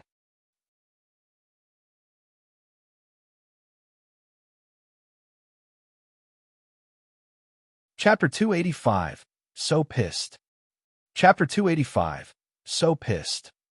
Straight-faced, Jun Linyuan cast a stern glance at Yin Yin, looking very displeased. He didn't want her to pester Feng Sun. Hearing Yin Yan's words, Feng Wu felt blood rush into her cheeks. Staring coldly at Jun Linyuan, she pointed at Yin Yin and stressed each word through gritted teeth. Jun Linyuan, is she telling the truth? Jun Linyuan pursed his lips tightly. He stared at Feng Wu with a grim look on his face without uttering a word. Feng Wu had never felt this humiliated. Everyone mistakenly assumed she was in love with Jun Linyuan, and now they were slandering her about pestering Feng Sun. How highly did these people think of themselves? It was an insult to the extreme. Fury filled Feng Wu's chest, so intense that she felt like she was on fire. Pointing at Jun Linyuan with a shaking finger, she said, "You, take your minions and get lost. Right now. Go away." Little Feng Wu. Feng Sun went up to her and tried to explain. However, he was intimidated by Feng Wu's bloodshot eyes. Taking a deep breath, Feng Wu pointed to the front. Feng Sun, I don't want to get angry with you. Please just go. Yin Yin glowered at Feng Wu. Mind your language. My cousin is a young lord, and even the head of your Feng clan doesn't dare speak to him like that, let alone use those words with his royal highness. Feng Wu, who the hell do you think you are? However, before Yin Yin could go on, smack! Feng Wu raised her right hand and slapped Yin Yin in her face. That's for talking too much. Poor Yin Yin. She flew back at the strike and smashed into an ancient tree a short distance away, breaking a few branches. Xiao Wu, the beautiful lady, was woken up by the noise, and she stepped out of the tent to see Feng Wu hitting Yin Yin, which frightened the lady. Holding Feng Wu's arm with her soft hands, she said, Xiao Wu. Feng Wu only calmed down at her mother's consoling touch. Jun Linyuan glared at Feng Wu. He had come all the way here to help her out of kindness. Not only didn't she thank him, she told him to go away. Superior and proud, as Jun Linyuan was, he had never been wronged like this before. He clenched his fists and blue veins popped out. Glaring at Feng Wu, Jun Linyuan looked like he was going to swallow her whole. His intimidating aura swept across the entire campsite, and the temperature seemed to drop below freezing. It's so cold, Feng Sun shuddered. Turning to the other side, he looked right into Jun Linyuan's murderous eyes, and his stomach lurched. Boss Jun, you... Jun Linyuan gave Feng Wu one last angry look before turning to leave. He soon realized that Feng Sun wasn't following him, and he glared at the latter. Get your ass over here. Jun Linyuan seemed to be in such a foul mood that everyone quivered inwardly and didn't dare make sound. Growing up with Jun Linyuan, Feng Sun knew that the guy was genuinely pissed. He knew better than to defy the crown prince in such a situation. Hence, he scurried off after Jun Linyuan, while enjoining Feng Wu over his shoulder. You guys should get going as soon as the rain stops. If the Gale ferry service up ahead gets shut down by the flood, you'll be stuck here for a month. Even at a moment like this, Feng Sun still cared about Feng Wu. Poor Feng Lu. The bumpy ride on the back of a horse almost made her pass out. After finally arriving at the campsite, she was told that Jun Linyuan had just left. Looking at Feng Lu's ghastly pale face, Feng Yuan frowned. Can you keep up?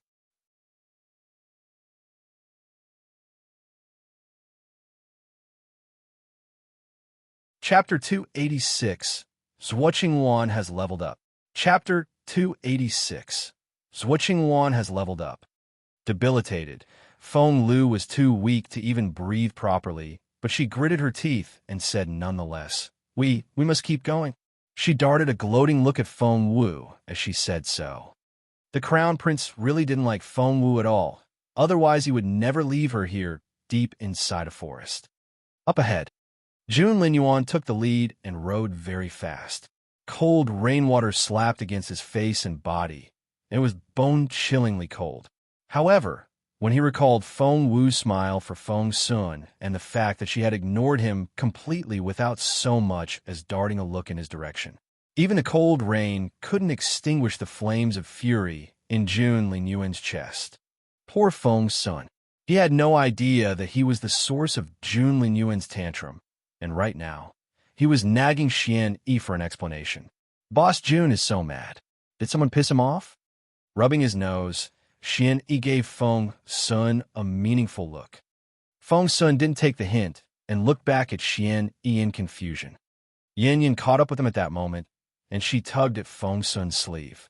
Cousin, it was all your fault. What did I do? Feng Sun asked in frustration. Yin Yin said, You know perfectly well how repulsive His Royal Highness finds Feng Wu, but you still decided to befriend her. Of course His Royal Highness is pissed. Whose side are you on, exactly? Really? Feng Sun tilted his head. Was Boss Jun that unforgiving? But little Feng Wu and her family are really weak.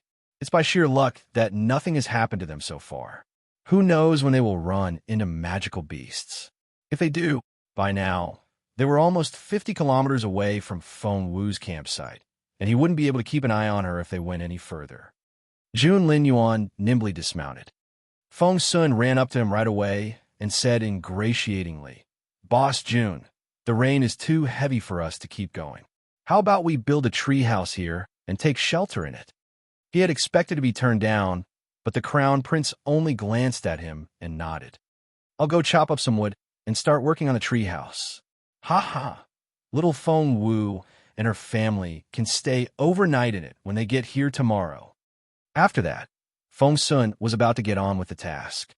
However, Jun Linyuan frowned a little and stopped Feng Sun. You've been stuck at the top level of the spiritual grandmaster stage for quite some time. Feng Sun's heart sank. Xin, he has had a breakthrough, said Jun Linyuan casually. Ah, that successfully set Feng Sun off. He ran up to Xian Yi and grabbed him by his collar. When did this happen? When? Jun Linyuan's gaze was as sharp as a cold blade. From this moment on, you're going to forget about everything else and put all your effort into your cultivation. But Boss Jun, Feng Sun protested. Zhuo Qingwan broke through as well. Jun Linyuan made another casual comment. Ah, Feng Sun couldn't think about anything else now except for Zhuo Qingwan's advancement to the spiritual elder stage. He said in frustration, Seriously? Zhuo Qingwan? She made it. Jun Linyuan snickered. She doesn't waste her talent the way you do. Whatever. I'm going to cultivate now. Nothing can stop me from cultivating. Feng Sun sat down with his legs crossed and switched to his cultivation mode right away. Zhuo Qingwan's breakthrough had motivated him greatly. However, before he entered the state of meditation, Feng Sun reminded Jun Linyuan, Boss Jun, could you maybe keep the news of Zhuo Qingwan's breakthrough from little Feng Wu? She'll be so upset if she hears about it. That pretty yet stubborn face appeared in Jun Linyuan's head.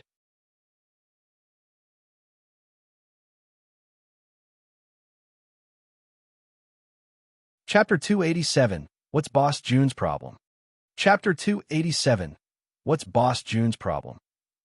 Jun Linyuan looked bewildered and he snorted. Why do you care? Feng Sun clenched his fists. I have to. Zhuo Qingwan is sure to give little Feng Wu a hard time. I must get better. That way, I'll be able to protect little Feng Wu. After that, Feng Sun started his cultivation right away, leaving the crown prince standing there looking stunned. Protect Feng Wu? Jun Linyuan looked pensively at Feng Sun. If that girl just gave in and begged for his help, no one would ever be able to give her a hard time at all. Xian, he wasn't doing a very good job with the tree house, for Feng had always taken care of tasks like this. Jun Linyuan's face darkened a little when he saw the completed tree house. Xian Yi's heart sank.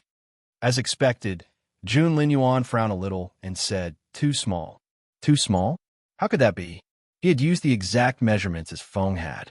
Jun Linyuan was the only one using it. So how big did he need it to be? Exactly how much bigger? Xian Yi wavered. He had never missed Feng as much as he did now. However, Feng had escorted Feng Xiaoqi back to the Imperial capital, and they had no idea when he would be back. Just as Xian Yi was thinking about Feng came back. Xian Yi couldn't be any more pleased, and he immediately handed the task to Feng. With Feng taking over, the new treehouse was solid, clean, neat, and looked very refreshing with all the green leaves.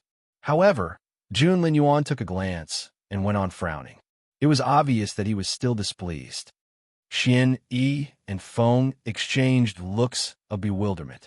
Still too small? So bigger? Xian Yi asked. Crossing his hands behind his back, Jun Linyuan gave off a self-important and unhurried air. However, one could tell with one look that he wasn't satisfied with the result. Build another one. What? Xian Yi was bemused. Boss Jun had never bothered to have a second treehouse built for the rest of them. What was going on here? Even Feng couldn't help but give Jun Linyuan another look. Something was definitely amiss here. Jun Linyuan walked away and disappeared into the forest. Xian Yi was bewildered. Where's Boss Jun going? Before long, they heard the noise of magical beasts scattering. Feng replied in his usual indifferent tone, expelling magical beasts apparently. Xian Yi was even more confused. Why bother chasing them at all? Boss Jun and you yourself are more than enough to keep all of us safe. Plus, Since when does Boss June himself need to do such petty tasks? He could have told us to do it. That was exactly what Feng was thinking as well. Hence, he also looked at the crown prince in bewilderment. Is it because we're not careful enough for him? Rubbing his chin, he considered the possibility. Has anything happened in the past few days? Even Feng, the least gossipy person of them all, couldn't help but ask. Well, if you put it that way, there was something. Boss June and little Feng Wu had a row. Really? Tell me about it. The taciturn Feng was actively seeking gossip, which proved how disturbed he was by the crown prince's behavior. Yi told Feng everything, then looked at the latter expectantly. Feng looked at that figure clad in black a short distance away. The teenager was born with the duty to rule over this continent. Was he going to be distracted now? Feng decided that he would wait and see. The night passed without incident. The first ray of sunshine lit up the entire treehouse through the window, curtained by green leaves. Feng Sun opened his eyes, which flickered brightly in the sunlight. Just then, author, Boss June, why build 2 tree houses? June Linyuan, shut up. Author, Boss June, why did you chase away the magical beast yourself? June Linyuan, shut up.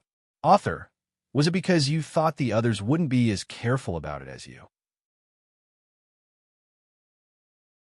June Linyuan, shut up.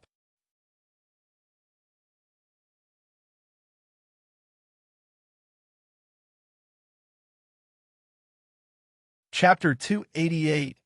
Wait, where did the magical beast go? Chapter 288. Wait, where did the magical beast go? Seeing Feng Sun beamed at the steward. Hey, you're back. The teenager's cheerful smile seemed to brighten up everything right away. Feng liked Feng Sun for his cheerfulness, and he nodded at the latter. Young Master Feng, come and have some breakfast. We'll be on our way soon. However, Feng Sun dilly-dallied after breakfast and didn't want to leave. What are you waiting for? Yi asked. Feng Sun kept looking in the direction Feng Wu would come from, and he looked bewildered. Why isn't little Feng Wu here yet? Did something happen to them? Did some magical beasts eat them? He smacked his own forehead. Dude, we're blazing the trail for them here, and we've driven all the magical beasts away. There are no magical beasts left to eat them. You're right. Feng Sun's face lit up, and he rubbed his hands together. By leading the way, not only can we leave tree houses behind for them to sleep in, we can also chase away all the dangerous beasts for them. Ha ha ha, I'm such a genius. That's exactly what we're going to do. He nudged Feng Sun with his elbow, reminding the latter that Boss June was watching. Feng Sun rubbed his nose. Since Boss June disliked Feng Wu so much, the guy probably didn't like to hear him talk about her this way. As expected, Feng Sun noticed that June Linyuan's handsome face had darkened a little. Sigh. Feng Sun moaned inwardly. Feng Wu was such a great girl, but why were those two so hostile toward one another? It really bothered him. Shall we set out now? Feng asked June Linyuan after getting the horses ready. The teenager who was going to rule the continent one day looked exceptionally pensive at the moment. He then darted an unhurried look at Feng Sun. Feng Sun was befuddled, but he smacked himself on the forehead immediately. Since Boss June didn't like Feng Wu, if he continued holding the team up to wait for Feng Wu, Boss June would be even more pissed. At that thought, Feng Sun let out a melancholy sigh. Well, let's go. June Linyuan's gaze fell on Feng Sun's face like a sharp blade. Feng Sun was confused. He had done everything that Boss June wanted, but the guy was still unhappy. What was he supposed to do? Your Royal Highness, shall we leave now? There was a meaningful look on Feng's usually impassive face. The future ruler of the empire clenched his fist, and the look in his eyes was indecipherable. He said nothing before he hopped onto his horse and dashed off. Feng Sun rubbed his chin. Am I imagining it, or is Boss June angry? Looking at the proud June Linyuan riding off and the confused look on Feng Sun's face in turn, he shook his head with a wry smile. It seemed that he had guessed right. I never thought. He was amazed. You know what's going on? Feng Sun stared at Yi with sparkling eyes. Yi shrugged in a non-committal manner. Tell me. Feng Sun was intrigued. It can't be explained. Little Xian, are you trying to get your ass kicked? I think you'll really become an idiot if I beat you one more time. You. The poor sunshine boy wasn't the sharpest tool in the box and was forever being laughed at by Xian. Feng Wu and her family arrived sometime in the evening, and the beautiful lady was elated to see the clean and neat tree houses. What pleased her even more was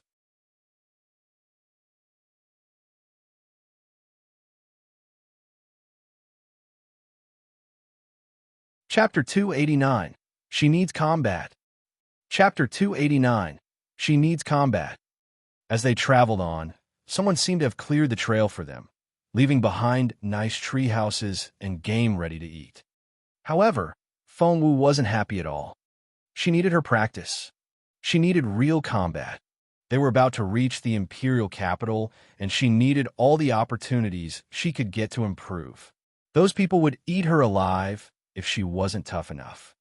Hence, while Feng Wu was ready to fight to death with all the magical beasts in the forest, she realized in disappointment that there were no magical beasts. Feng Wu was shocked. How could this be? They were in an extended stretch of frozen forest, and magical beasts were supposed to run rampant in this part of the woods. Their journey was supposed to be plagued by crises. But what really happened was, nothing actually happened. Not even once. If she couldn't run into any magical beasts around the treehouse, she would try somewhere deeper in the woods. Feng Wu made up her mind. After instructing Uncle Chiu to protect her mother, she rushed into the woods to search for magical beasts. However, she didn't even find a rabbit, let alone ferocious magical beasts. The woods were void of any sound apart from the noise she made herself. It was unnaturally quiet. How could this happen? Feng Wu couldn't for the life of her figure it out. Where did all the magical beasts go? Where was she supposed to get her practice? Feng Wu was almost in tears. She would never expect that someone had chased away all the magical beasts beforehand. If she knew, she really would burst into tears. Feng Wu's original plan was to reach the spiritual Grandmaster stage before the end of their journey. However, without magical beasts, even with the help of the cub's spiritual energy, Feng Wu was only able to make it to level 9 of the spiritual master stage. She was so close to becoming a spiritual grandmaster, but the breakthrough didn't happen. And Feng Wu had no idea when it would happen. Before they knew it, they were almost there. Sigh, seeing the walls of the Imperial capital on their approach, Feng Wu signed in resignation. The Junwu Empire, the Imperial capital. The city was the heart of the empire. The entire imperial capital reminded one of a vast, boundless building that stood on the horizon like a gigantic beast from ancient times. It was grand, spectacular, and awe-inspiring. The city gate was over 300 meters in height, and standing in the gateway, one looked as insignificant as an ant. Feng Wu was no stranger to the imperial capital. After all, she had lived here for the first 8 years of her life. It had been 5 years since she last entered the city, and Feng Wu was overwhelmed by mixed feelings. However, she had yet to get over her emotional moment when a man and a woman showed up from inside. Feng Wu, I see you were close behind us. She heard Feng Lu's voice from up ahead. Looking up, Feng Wu saw Feng Yiran and Feng Lu standing there, as well as Feng Lu's undisguised delight at Feng Wu's discomfiture. Seeing how cheerful and refreshed these two were, Feng Wu knew that they had been back to the Feng Manor already. The imperial capital was the territory of those people, so it was no wonder they made no secret of their arrogance. Walking up to Feng Wu, Feng Lu stared at the latter coldly. Feng Wu, you're finally back in the imperial capital after 5 years. Feng Wu gave her an indifferent glance. It's not too late to run away. Leaning toward Feng Wu, Feng Lu whispered in her ear. Feng Wu frowned a little, but her face remained impassive and undisturbed.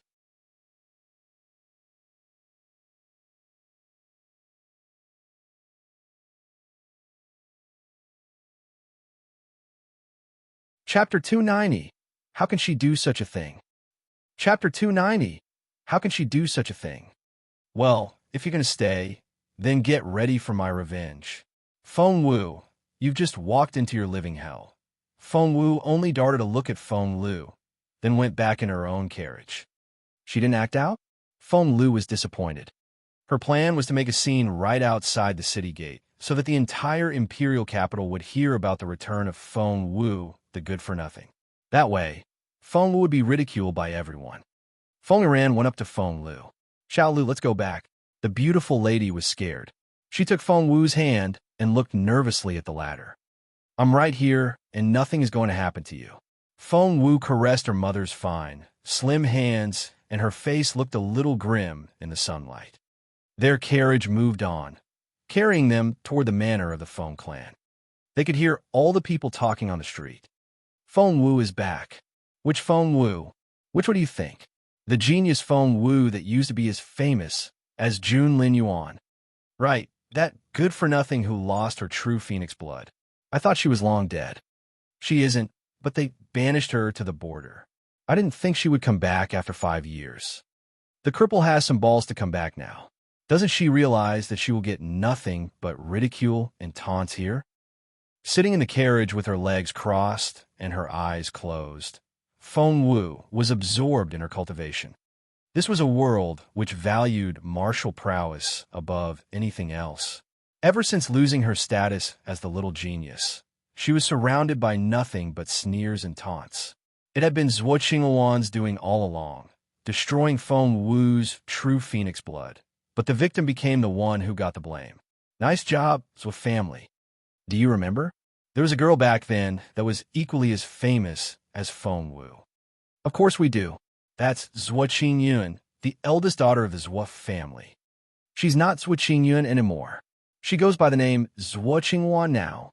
Qingluan, as in the big blue bird, the real phoenix. Do you know what Zhuo Qingluan's cultivation stage is now then? What stage? She's a spiritual elder already. Holy shit, a spiritual elder? Seriously? She's not 15 yet, and she's already a spiritual elder? Imagine what she will be like in the days to come. Poor Feng Wu. She's still useless in cultivation, and the gap between her and Zhuo Qingyun will only grow wider. One day, she will be so far behind that she won't be able to follow Zhuo Qingyun with her eyes. Up on the second floor of a restaurant by the street, a teenage boy and 2 teenage girls stood by the window. The teenager was looking casually out the window, but the 2 girls both had sneers on their faces. I would rather die out there than come back to the Imperial capital if I were Feng Wu. The last thing I would want is to come back. Zhuo Qingyu, the girl in a pink dress, gloated at Feng Wu's discomfiture. She's not going to die that easily. She still has to throw herself at the crown prince.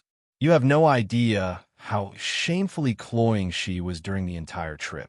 Gosh, I'm blushing just to talk about it, Yin Yin said diffidently. Throw herself at the crown prince. Yin Yan's words shocked not only Zhuo Qingyu, but the girls at the nearby tables as well. You have no idea. That Feng Wu is really... Not only wouldn't she leave His Royal Highness alone, she even tried to climb into bed with him in the middle of the night. My cousin saw it with his own eyes. You know who my cousin is, right? You mean young Lord Feng? That's him. He's the Crown Prince's childhood friend, and he wouldn't lie about something like this. Yin Yin smirked. Oh my God, was watching you put a hand over her mouth and look shocked. How can Feng Wu? How could she do such a thing? She really has no shame at all.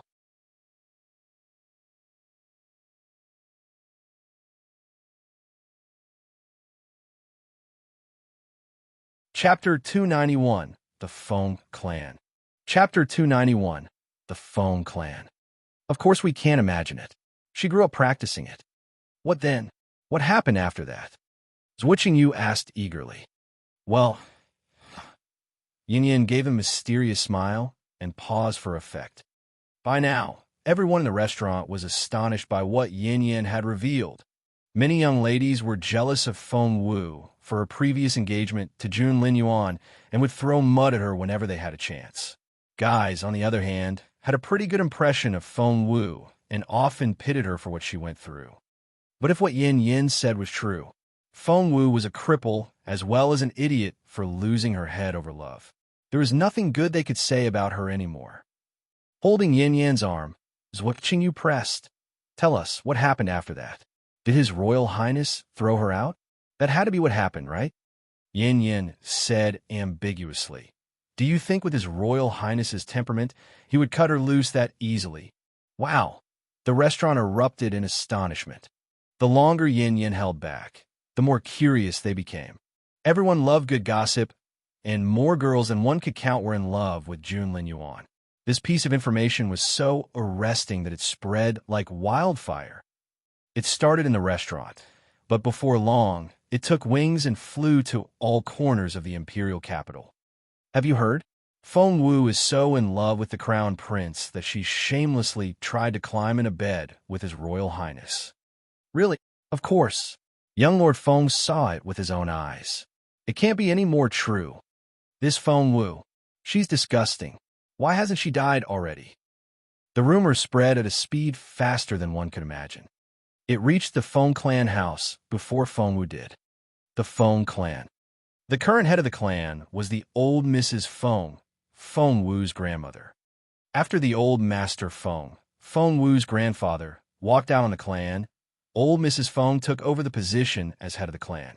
She was distant, serious, magisterial, and not someone one could get along with easily. Old Mrs. Feng had 3 sons. Feng Yin Feng, the eldest son, had 2 sons and 2 daughters. And the old lady's second son was Feng Wu's father.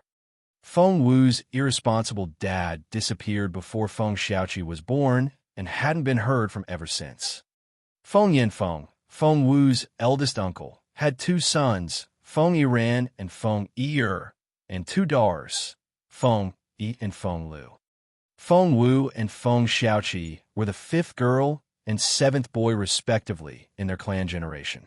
The other unmentioned children were all Feng Wu's 3rd uncle's offspring. However, this uncle lived with his entire family in another city where he worked, so there weren't that many people living in the Feng Manor in the Imperial capital at the moment. In the main hall, Mother, that's what we've heard so far. Lady Wang, Feng Yinfeng's wife, was standing next to the old lady and informing the latter about all the rumors on the street. The old lady had thick eyebrows that were pointed at the end, which looked like a pair of sharp blades when she frowned, making those around her shudder. She was a tough lady who was even harder on herself than on others. As the string of beads turned in her hand, the old lady's eyes flickered grimly. She's not even here yet, and we're already getting such rumors. What will happen when she arrives? Was this what she had in mind? To bring shame on all her sisters? There was no warmth in the old lady's voice.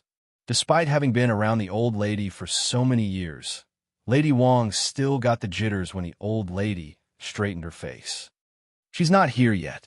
Maybe it's all just a misunderstanding, Lady Wang said in a seemingly kind voice. However, the old lady only snickered.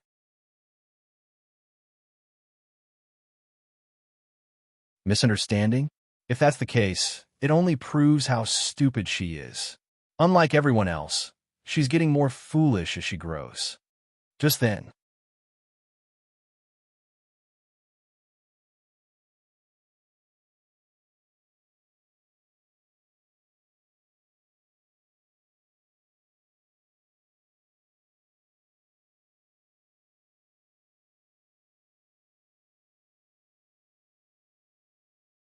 Chapter 293, Useless, Useless, Useless.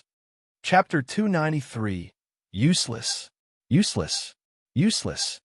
However, Feng Lu looked at Feng Wu expectantly, too excited to even blink. She wanted to see the look on Feng Wu's face when the latter realized that her home had been taken away. Feng Lu had been looking forward to this moment since last night, which kept her turning and tossing in bed. However, Feng Wu's first reaction when she got out of the carriage wasn't to look around. Instead, she turned around to help her graceful and delicate mother down. Chilling turned out to be the first to cry out. What's this place? Why are we here? What happened? Here we go. Feng Lu looked at Feng Wu in excitement. She didn't want to miss a thing. After helping her mother out of the carriage and making sure that the latter was steady on her feet, Feng Wu turned around to examine the place. It was a dilapidated courtyard. The yard was overgrown with weeds, and the houses were old and shabby. Even the walls were cracked. The roof tiles were broken in many places, and the holes had only been filled with thatch. Feng will remember this courtyard. Many years ago, this courtyard was where her grandfather's crazy younger brother lived. The courtyard had been struck by a thunderbolt once, which made the others deem it inauspicious. No one lived here after the old man went missing, and the place thus became deserted. Were they going to make them live here now? Granny Zhao looked displeased. Why are we stopping here? Our flower butterfly yard is still way up ahead. Kaiwa, Feng Lu's head chambermaid, tittered. Granny Zhao, have you forgotten? Flower butterfly yard is Miss Lu's residence now. Why are you calling it yours? Both Granny Zhao's and Xiuling's eyes widened in disbelief. Granny Zhao flared up. Yours? How can it be yours? Flower butterfly yard belongs to the second branch of the Feng clan, and that was the old Mrs. Feng's order. You can't just take it away like this. No way. I'm going to ask the old lady myself. Xiuling couldn't hold back her anger either. Clenching her fists, she protested. That's just outrageous. You're robbing us of our house. We'll see what the old lady has to say about this. Feng Lu was elated to see how pissed Granny Zhao and Xiuling were.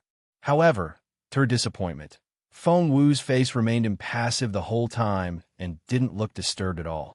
Why could she remain so calm when her home had been taken away? Displeased with Feng Wu's reaction, Feng Lu snorted. Forget about flower butterfly yard. You're lucky to even have a roof over your heads. Who the hell do you think you are? You're just freeloaders that are of no use to the Feng clan. Feng Wu kept her calm gaze on Feng Lu, but something cold quickly flickered in her eyes. Feng Lu darted a glance at Feng Wu in satisfaction. Why? Are you unhappy to hear that? You're a cripple, and that's a fact. You should know your place by now. You've become useless, and you'll stay that way forever. Useless. Useless. Useless. Feng Wu clenched her fists under her long sleeves. Useless? We'll see about that. With her current ability, she could send Feng Lu in the air with one strike. The girl would spit out blood and would have to stay in bed for 3 months. However, looking at her delicate mother next to her, Feng Wu reminded herself that she wasn't alone now. She had responsibilities, and she had to tolerate the unfair treatment. She had waited for 5 years. She didn't mind waiting a little longer. Feng Wu only smiled. Feng Lu, you look so unbridled. Unbridled? Ha! My dear sister, I like that word. Feng Lu spoke slowly, and her expression turned into a grim sneer.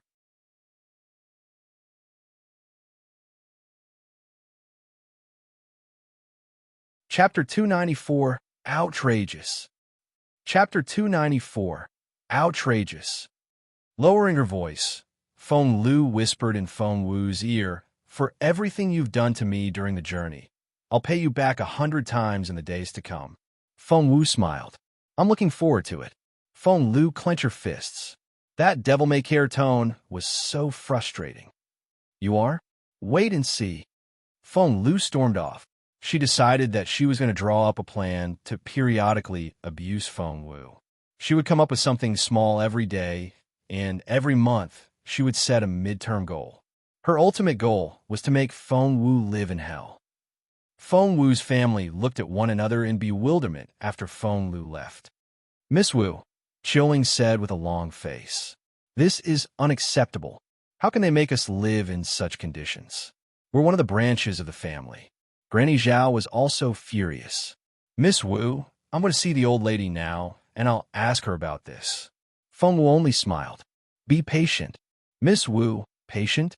How could they be patient? Start cleaning up the place. Feng Wu gave a succinct instruction. But Feng Wu cut Xiuling off. Do you think the old lady doesn't know about this? Feng Wu snickered. That tough old lady who needs to control everything. Let other people make the decision for her? Do you think that's what happened? The old lady, Xiuling cried out in surprise. Back then, the old lady couldn't have been any more affectionate toward Miss Wu. She doted on this granddaughter and had all the resources of the Feng clan ready at Miss Wu's disposal. But now, you do realize that I'm not really useless, right? Feng Wu smiled. The pendulum swings both ways. Let's just wait and see. Everyone was enlightened by Feng Wu's words. That was true. Their mistress was awesome. She had reached level 9 of the spiritual master stage in a few months after she resumed her cultivation. By the standard of education in the Empire, Miss Wu, a girl of 13, was equivalent to an intermediate school graduate and was already qualified to apply to the Imperial College. Everyone was relieved at the thought. They could barely contain their excitement at the thought of all the embarrassed faces out there once everyone else learned that Miss Wu had recovered her talents. They felt like jumping around in excitement. Yes, that's right. I can't wait to see the looks on their faces. It'll be so much fun. After regaining peace of mind, Granny Zhao and Qiuling were full of vigor again. They went off to pull up the weeds, repair the roof, and dust the rooms. After leaving the courtyard, Feng Lu went directly to Lady Wang's flying snow building with a bunch of maids and nannies trailing behind her. Mum, Mum. Feng Lu threw herself at Lady Wang like a butterfly. Holding her mother's arm, she said in a cloying voice, Mum, guess where I was just now? Lady Wang had just come back from the old lady's conscience hall. Seeing how happy Feng Lu was, she tapped her spoiled daughter lightly on her forehead. You were with Feng Wu? Mum, why are you so clever? You really are the best mother in the world. Feng Lu was a spoiled little girl around her mother. Lady Wang smiled. How's that family doing? Ha ha, Feng Lu guffawed. We had them enter through the side gate when they arrived, and the main gate wasn't even open. Then, we led them all the way to that shabby fallen star yard.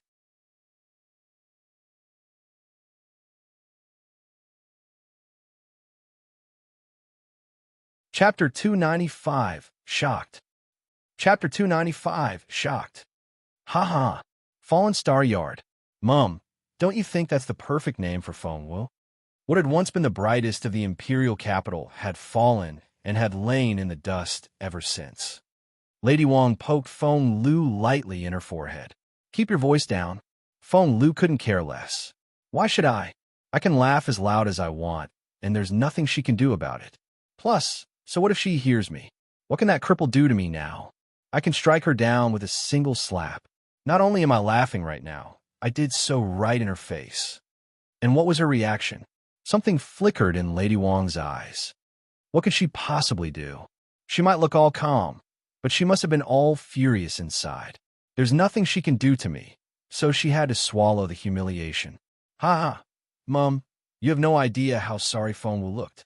Who would have thought that she was so brilliant just 5 years ago? Back then, Feng Wu's gaze had been so sharp that one glance from her was enough to make Feng Lu shudder. Is she that helpless now?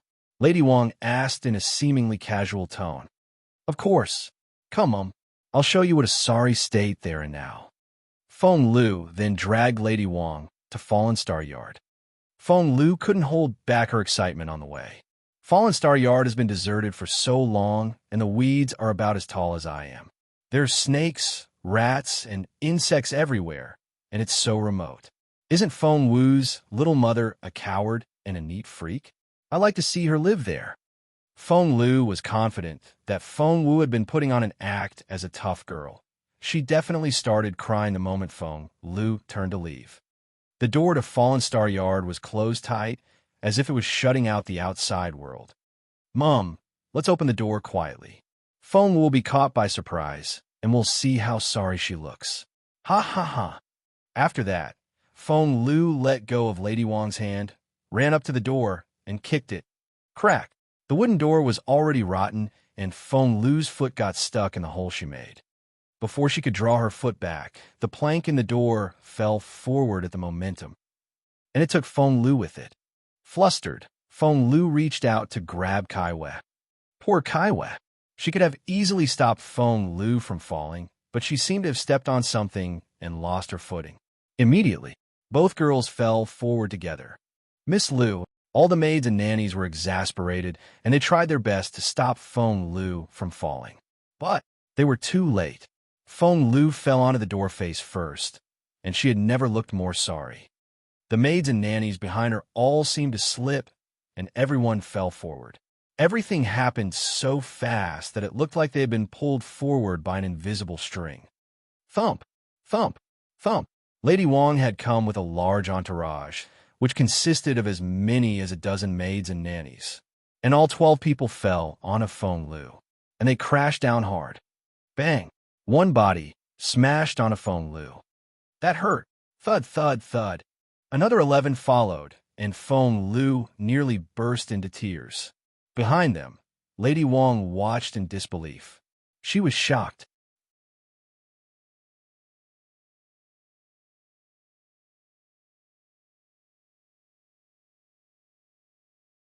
Chapter 296, The Resourceful Feng Wu.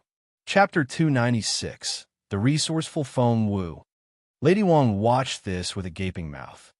Feng Lu had dragged her here to have a good laugh at Feng Wu's branch of the family. However, they had become jokes themselves before even setting foot in Feng Wu's yard. Lady Wong blushed profusely. This was so embarrassing. Hiding behind the door, Chilling almost burst out laughing when she saw the sorry state Feng Lu and her minions were in. She put her hands over her mouth immediately to muffle her laughter. Miss Wu was so smart, and the grumpy Miss Lu looked like an idiot in comparison. Hearing the noise, Feng Wu and her family came out, looking surprised. Feng Wu guffawed inwardly when she saw the farce outside, but she only reacted with a frown. Why is everyone falling over everyone else? Feng Lu, what'd you do to my door? Feng Lu heard this when her maids and nannies were rushing over to help her to her feet. Seeing what an embarrassing fool she had made of herself, Feng Lu was furious. She pointed at Feng Wu with a trembling finger and couldn't think of what to say. You. Feng Wu frowned. I admit that you were very rude earlier, but I really didn't expect you to apologize with a kowtow. Feng Lu stammered. You. Feng Wu. Feng Wu blinked her pretty black eyes, which shone like clear water. She looked perfectly innocent as she said, Why? Are you not here to apologize? Seeing this, Lady Wong shook her head inwardly. She had considered Feng Lu a smart girl, but that was when the girl was on her own. When Feng Wu was around, Feng Lu's inferiority was so apparent that it was cruel to try and compare them. As Feng Lu's mother, Lady Wong obviously didn't want to see her own daughter humiliated like this. Hence, she entered the courtyard at a graceful gait, with her maids at her elbows. Lady Wong put on the warmest smile, looking all kind and gracious. She then said to Feng Wu, Xiao Wu, your sister was so happy and wanted to see you as soon as possible. She was in such a hurry that she bumped into your door accidentally. How careless of her! Lady Wong's tone was as warm as her smile, and she held Feng Wu's slim arm as she walked, looking all affectionate. Xiao Wu, the two of you used to enjoy rough and tumble play when you were little. I see that the habit hasn't changed after 5 years, which says a lot about how close the two of you still are, despite those 5 years. I'm so glad. Feng Wu darted a glance at Lady Wong with a half-smile. Lady Wong was nothing like her simple-minded daughter. Behind that benevolent and gentle smile, she had the heart of a wolf. She was someone who harbored a serpent in her bosom and had a habit of stabbing others in the back. The lady was as cunning as an old fox. Without so much as batting an eyelash, she had turned Feng Lu's boorish behavior into an expression of sisterly love. That way, no one would be able to criticize Feng Lu for it if word got out.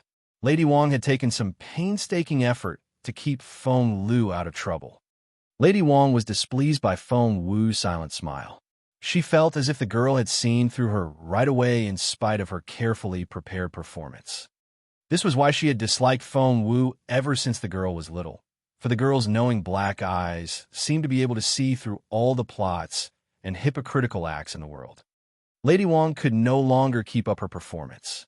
Letting go of Feng Wu's hand, she took the beautiful lady's hand instead and said in an affectionate voice, Sister-in-law, it's been years since we last met. How have you been? You look so thin. Don't worry. Now that you're back, everything will be fine.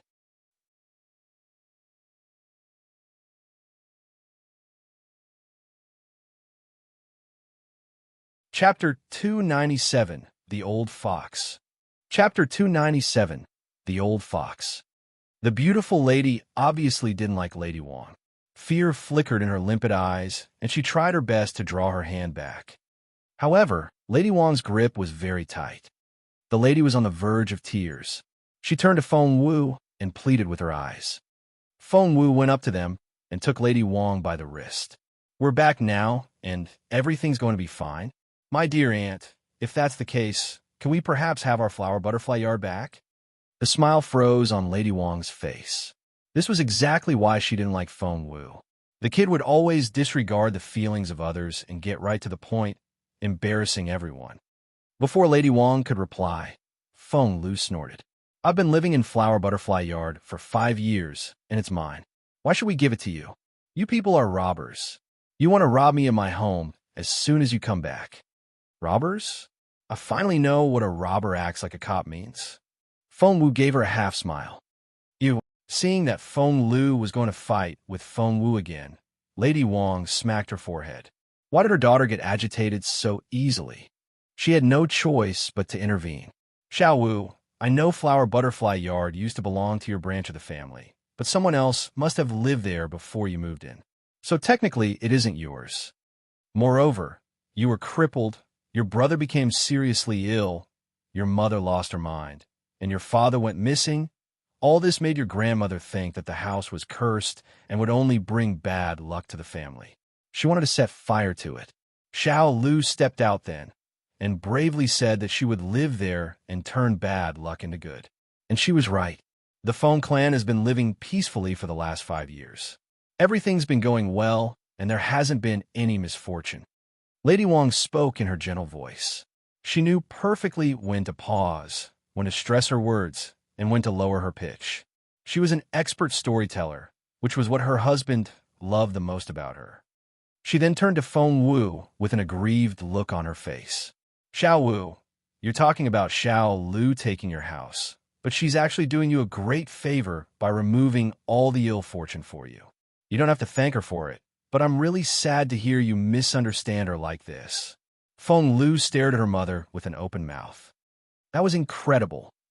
Her dear mother had turned Feng Lu's occupation of Feng Wu's property into an act of averting disaster, which was practically calling black white. That way, Feng Lu could keep Flower Butterfly Yard, and not only couldn't Feng Wu accuse her of it, she had to thank her. "Mother, you're so clever." The beautiful lady was flustered and sweat covered her smooth forehead. No, that's not true." Feng Lu scoffed at Feng Wu.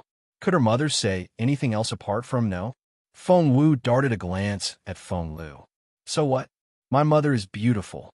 Feng Lu was speechless. Feng Wu then gave Lady Wong a half smile. "So, you're saying that Flower Butterfly Yard is ominous. Is that it?"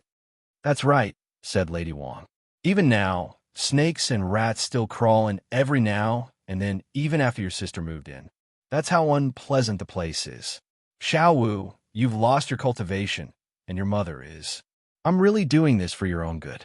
That house is not for you." "I see." Feng Wu smirked. "Is a shabby yard like this the only thing for us, then?"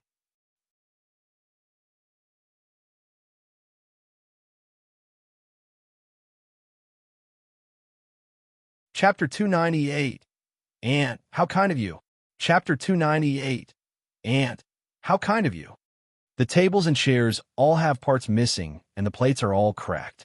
"Aunt, you're the one who manages the household affairs in this manner, aren't you? Is this how you do your job?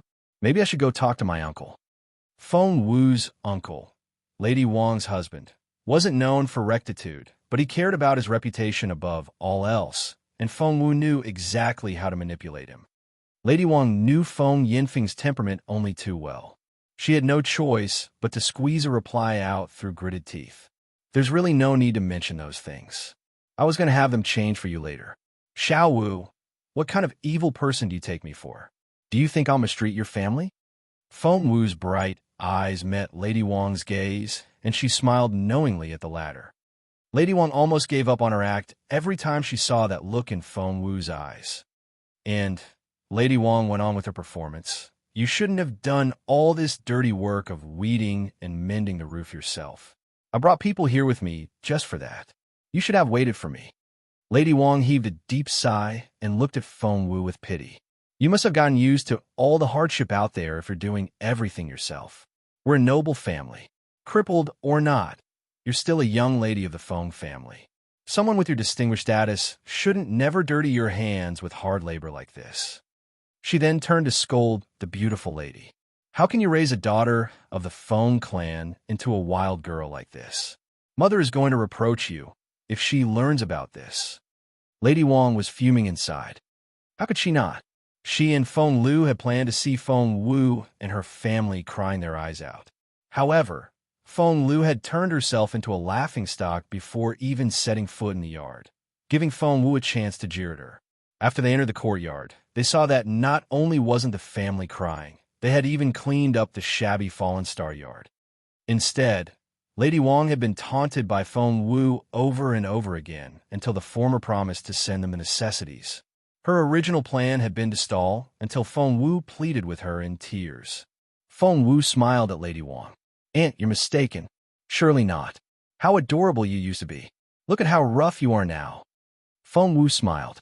Aunt, I see you care for me a lot. Of course I do. Don't you remember? I always treated you like one of my own. That was true. Back when Feng Wu was the little genius, her aunt had indeed been very nice to her and took care of every aspect of her life. However, once she fell, Feng Wu smiled again. Aunt, did you bring all these people here to help us tidy up Fallen Star Yard? Of course. I could never bring myself to see you do everything on your own. Look at you. Your face is smeared with dirt. Lady Wong took out her handkerchief, wanted to wipe Feng Wu's face for her. Feng Wu smiled at her. I guess I should thank you in advance then. What? Lady Wong was baffled. Feng Wu opened a door, revealing the filthy room within. Your people will have a lot of work to do. The room was lit up by the light coming in through the window. They could see everything, the damp floor, the cracked walls, and a rat scuttling away. The yard was so clean, and Feng Wu had mentioned broken plates. You're tuning into the Warrior Lore YouTube channel. Don't forget to subscribe and join us on this journey to catch the most captivating stories.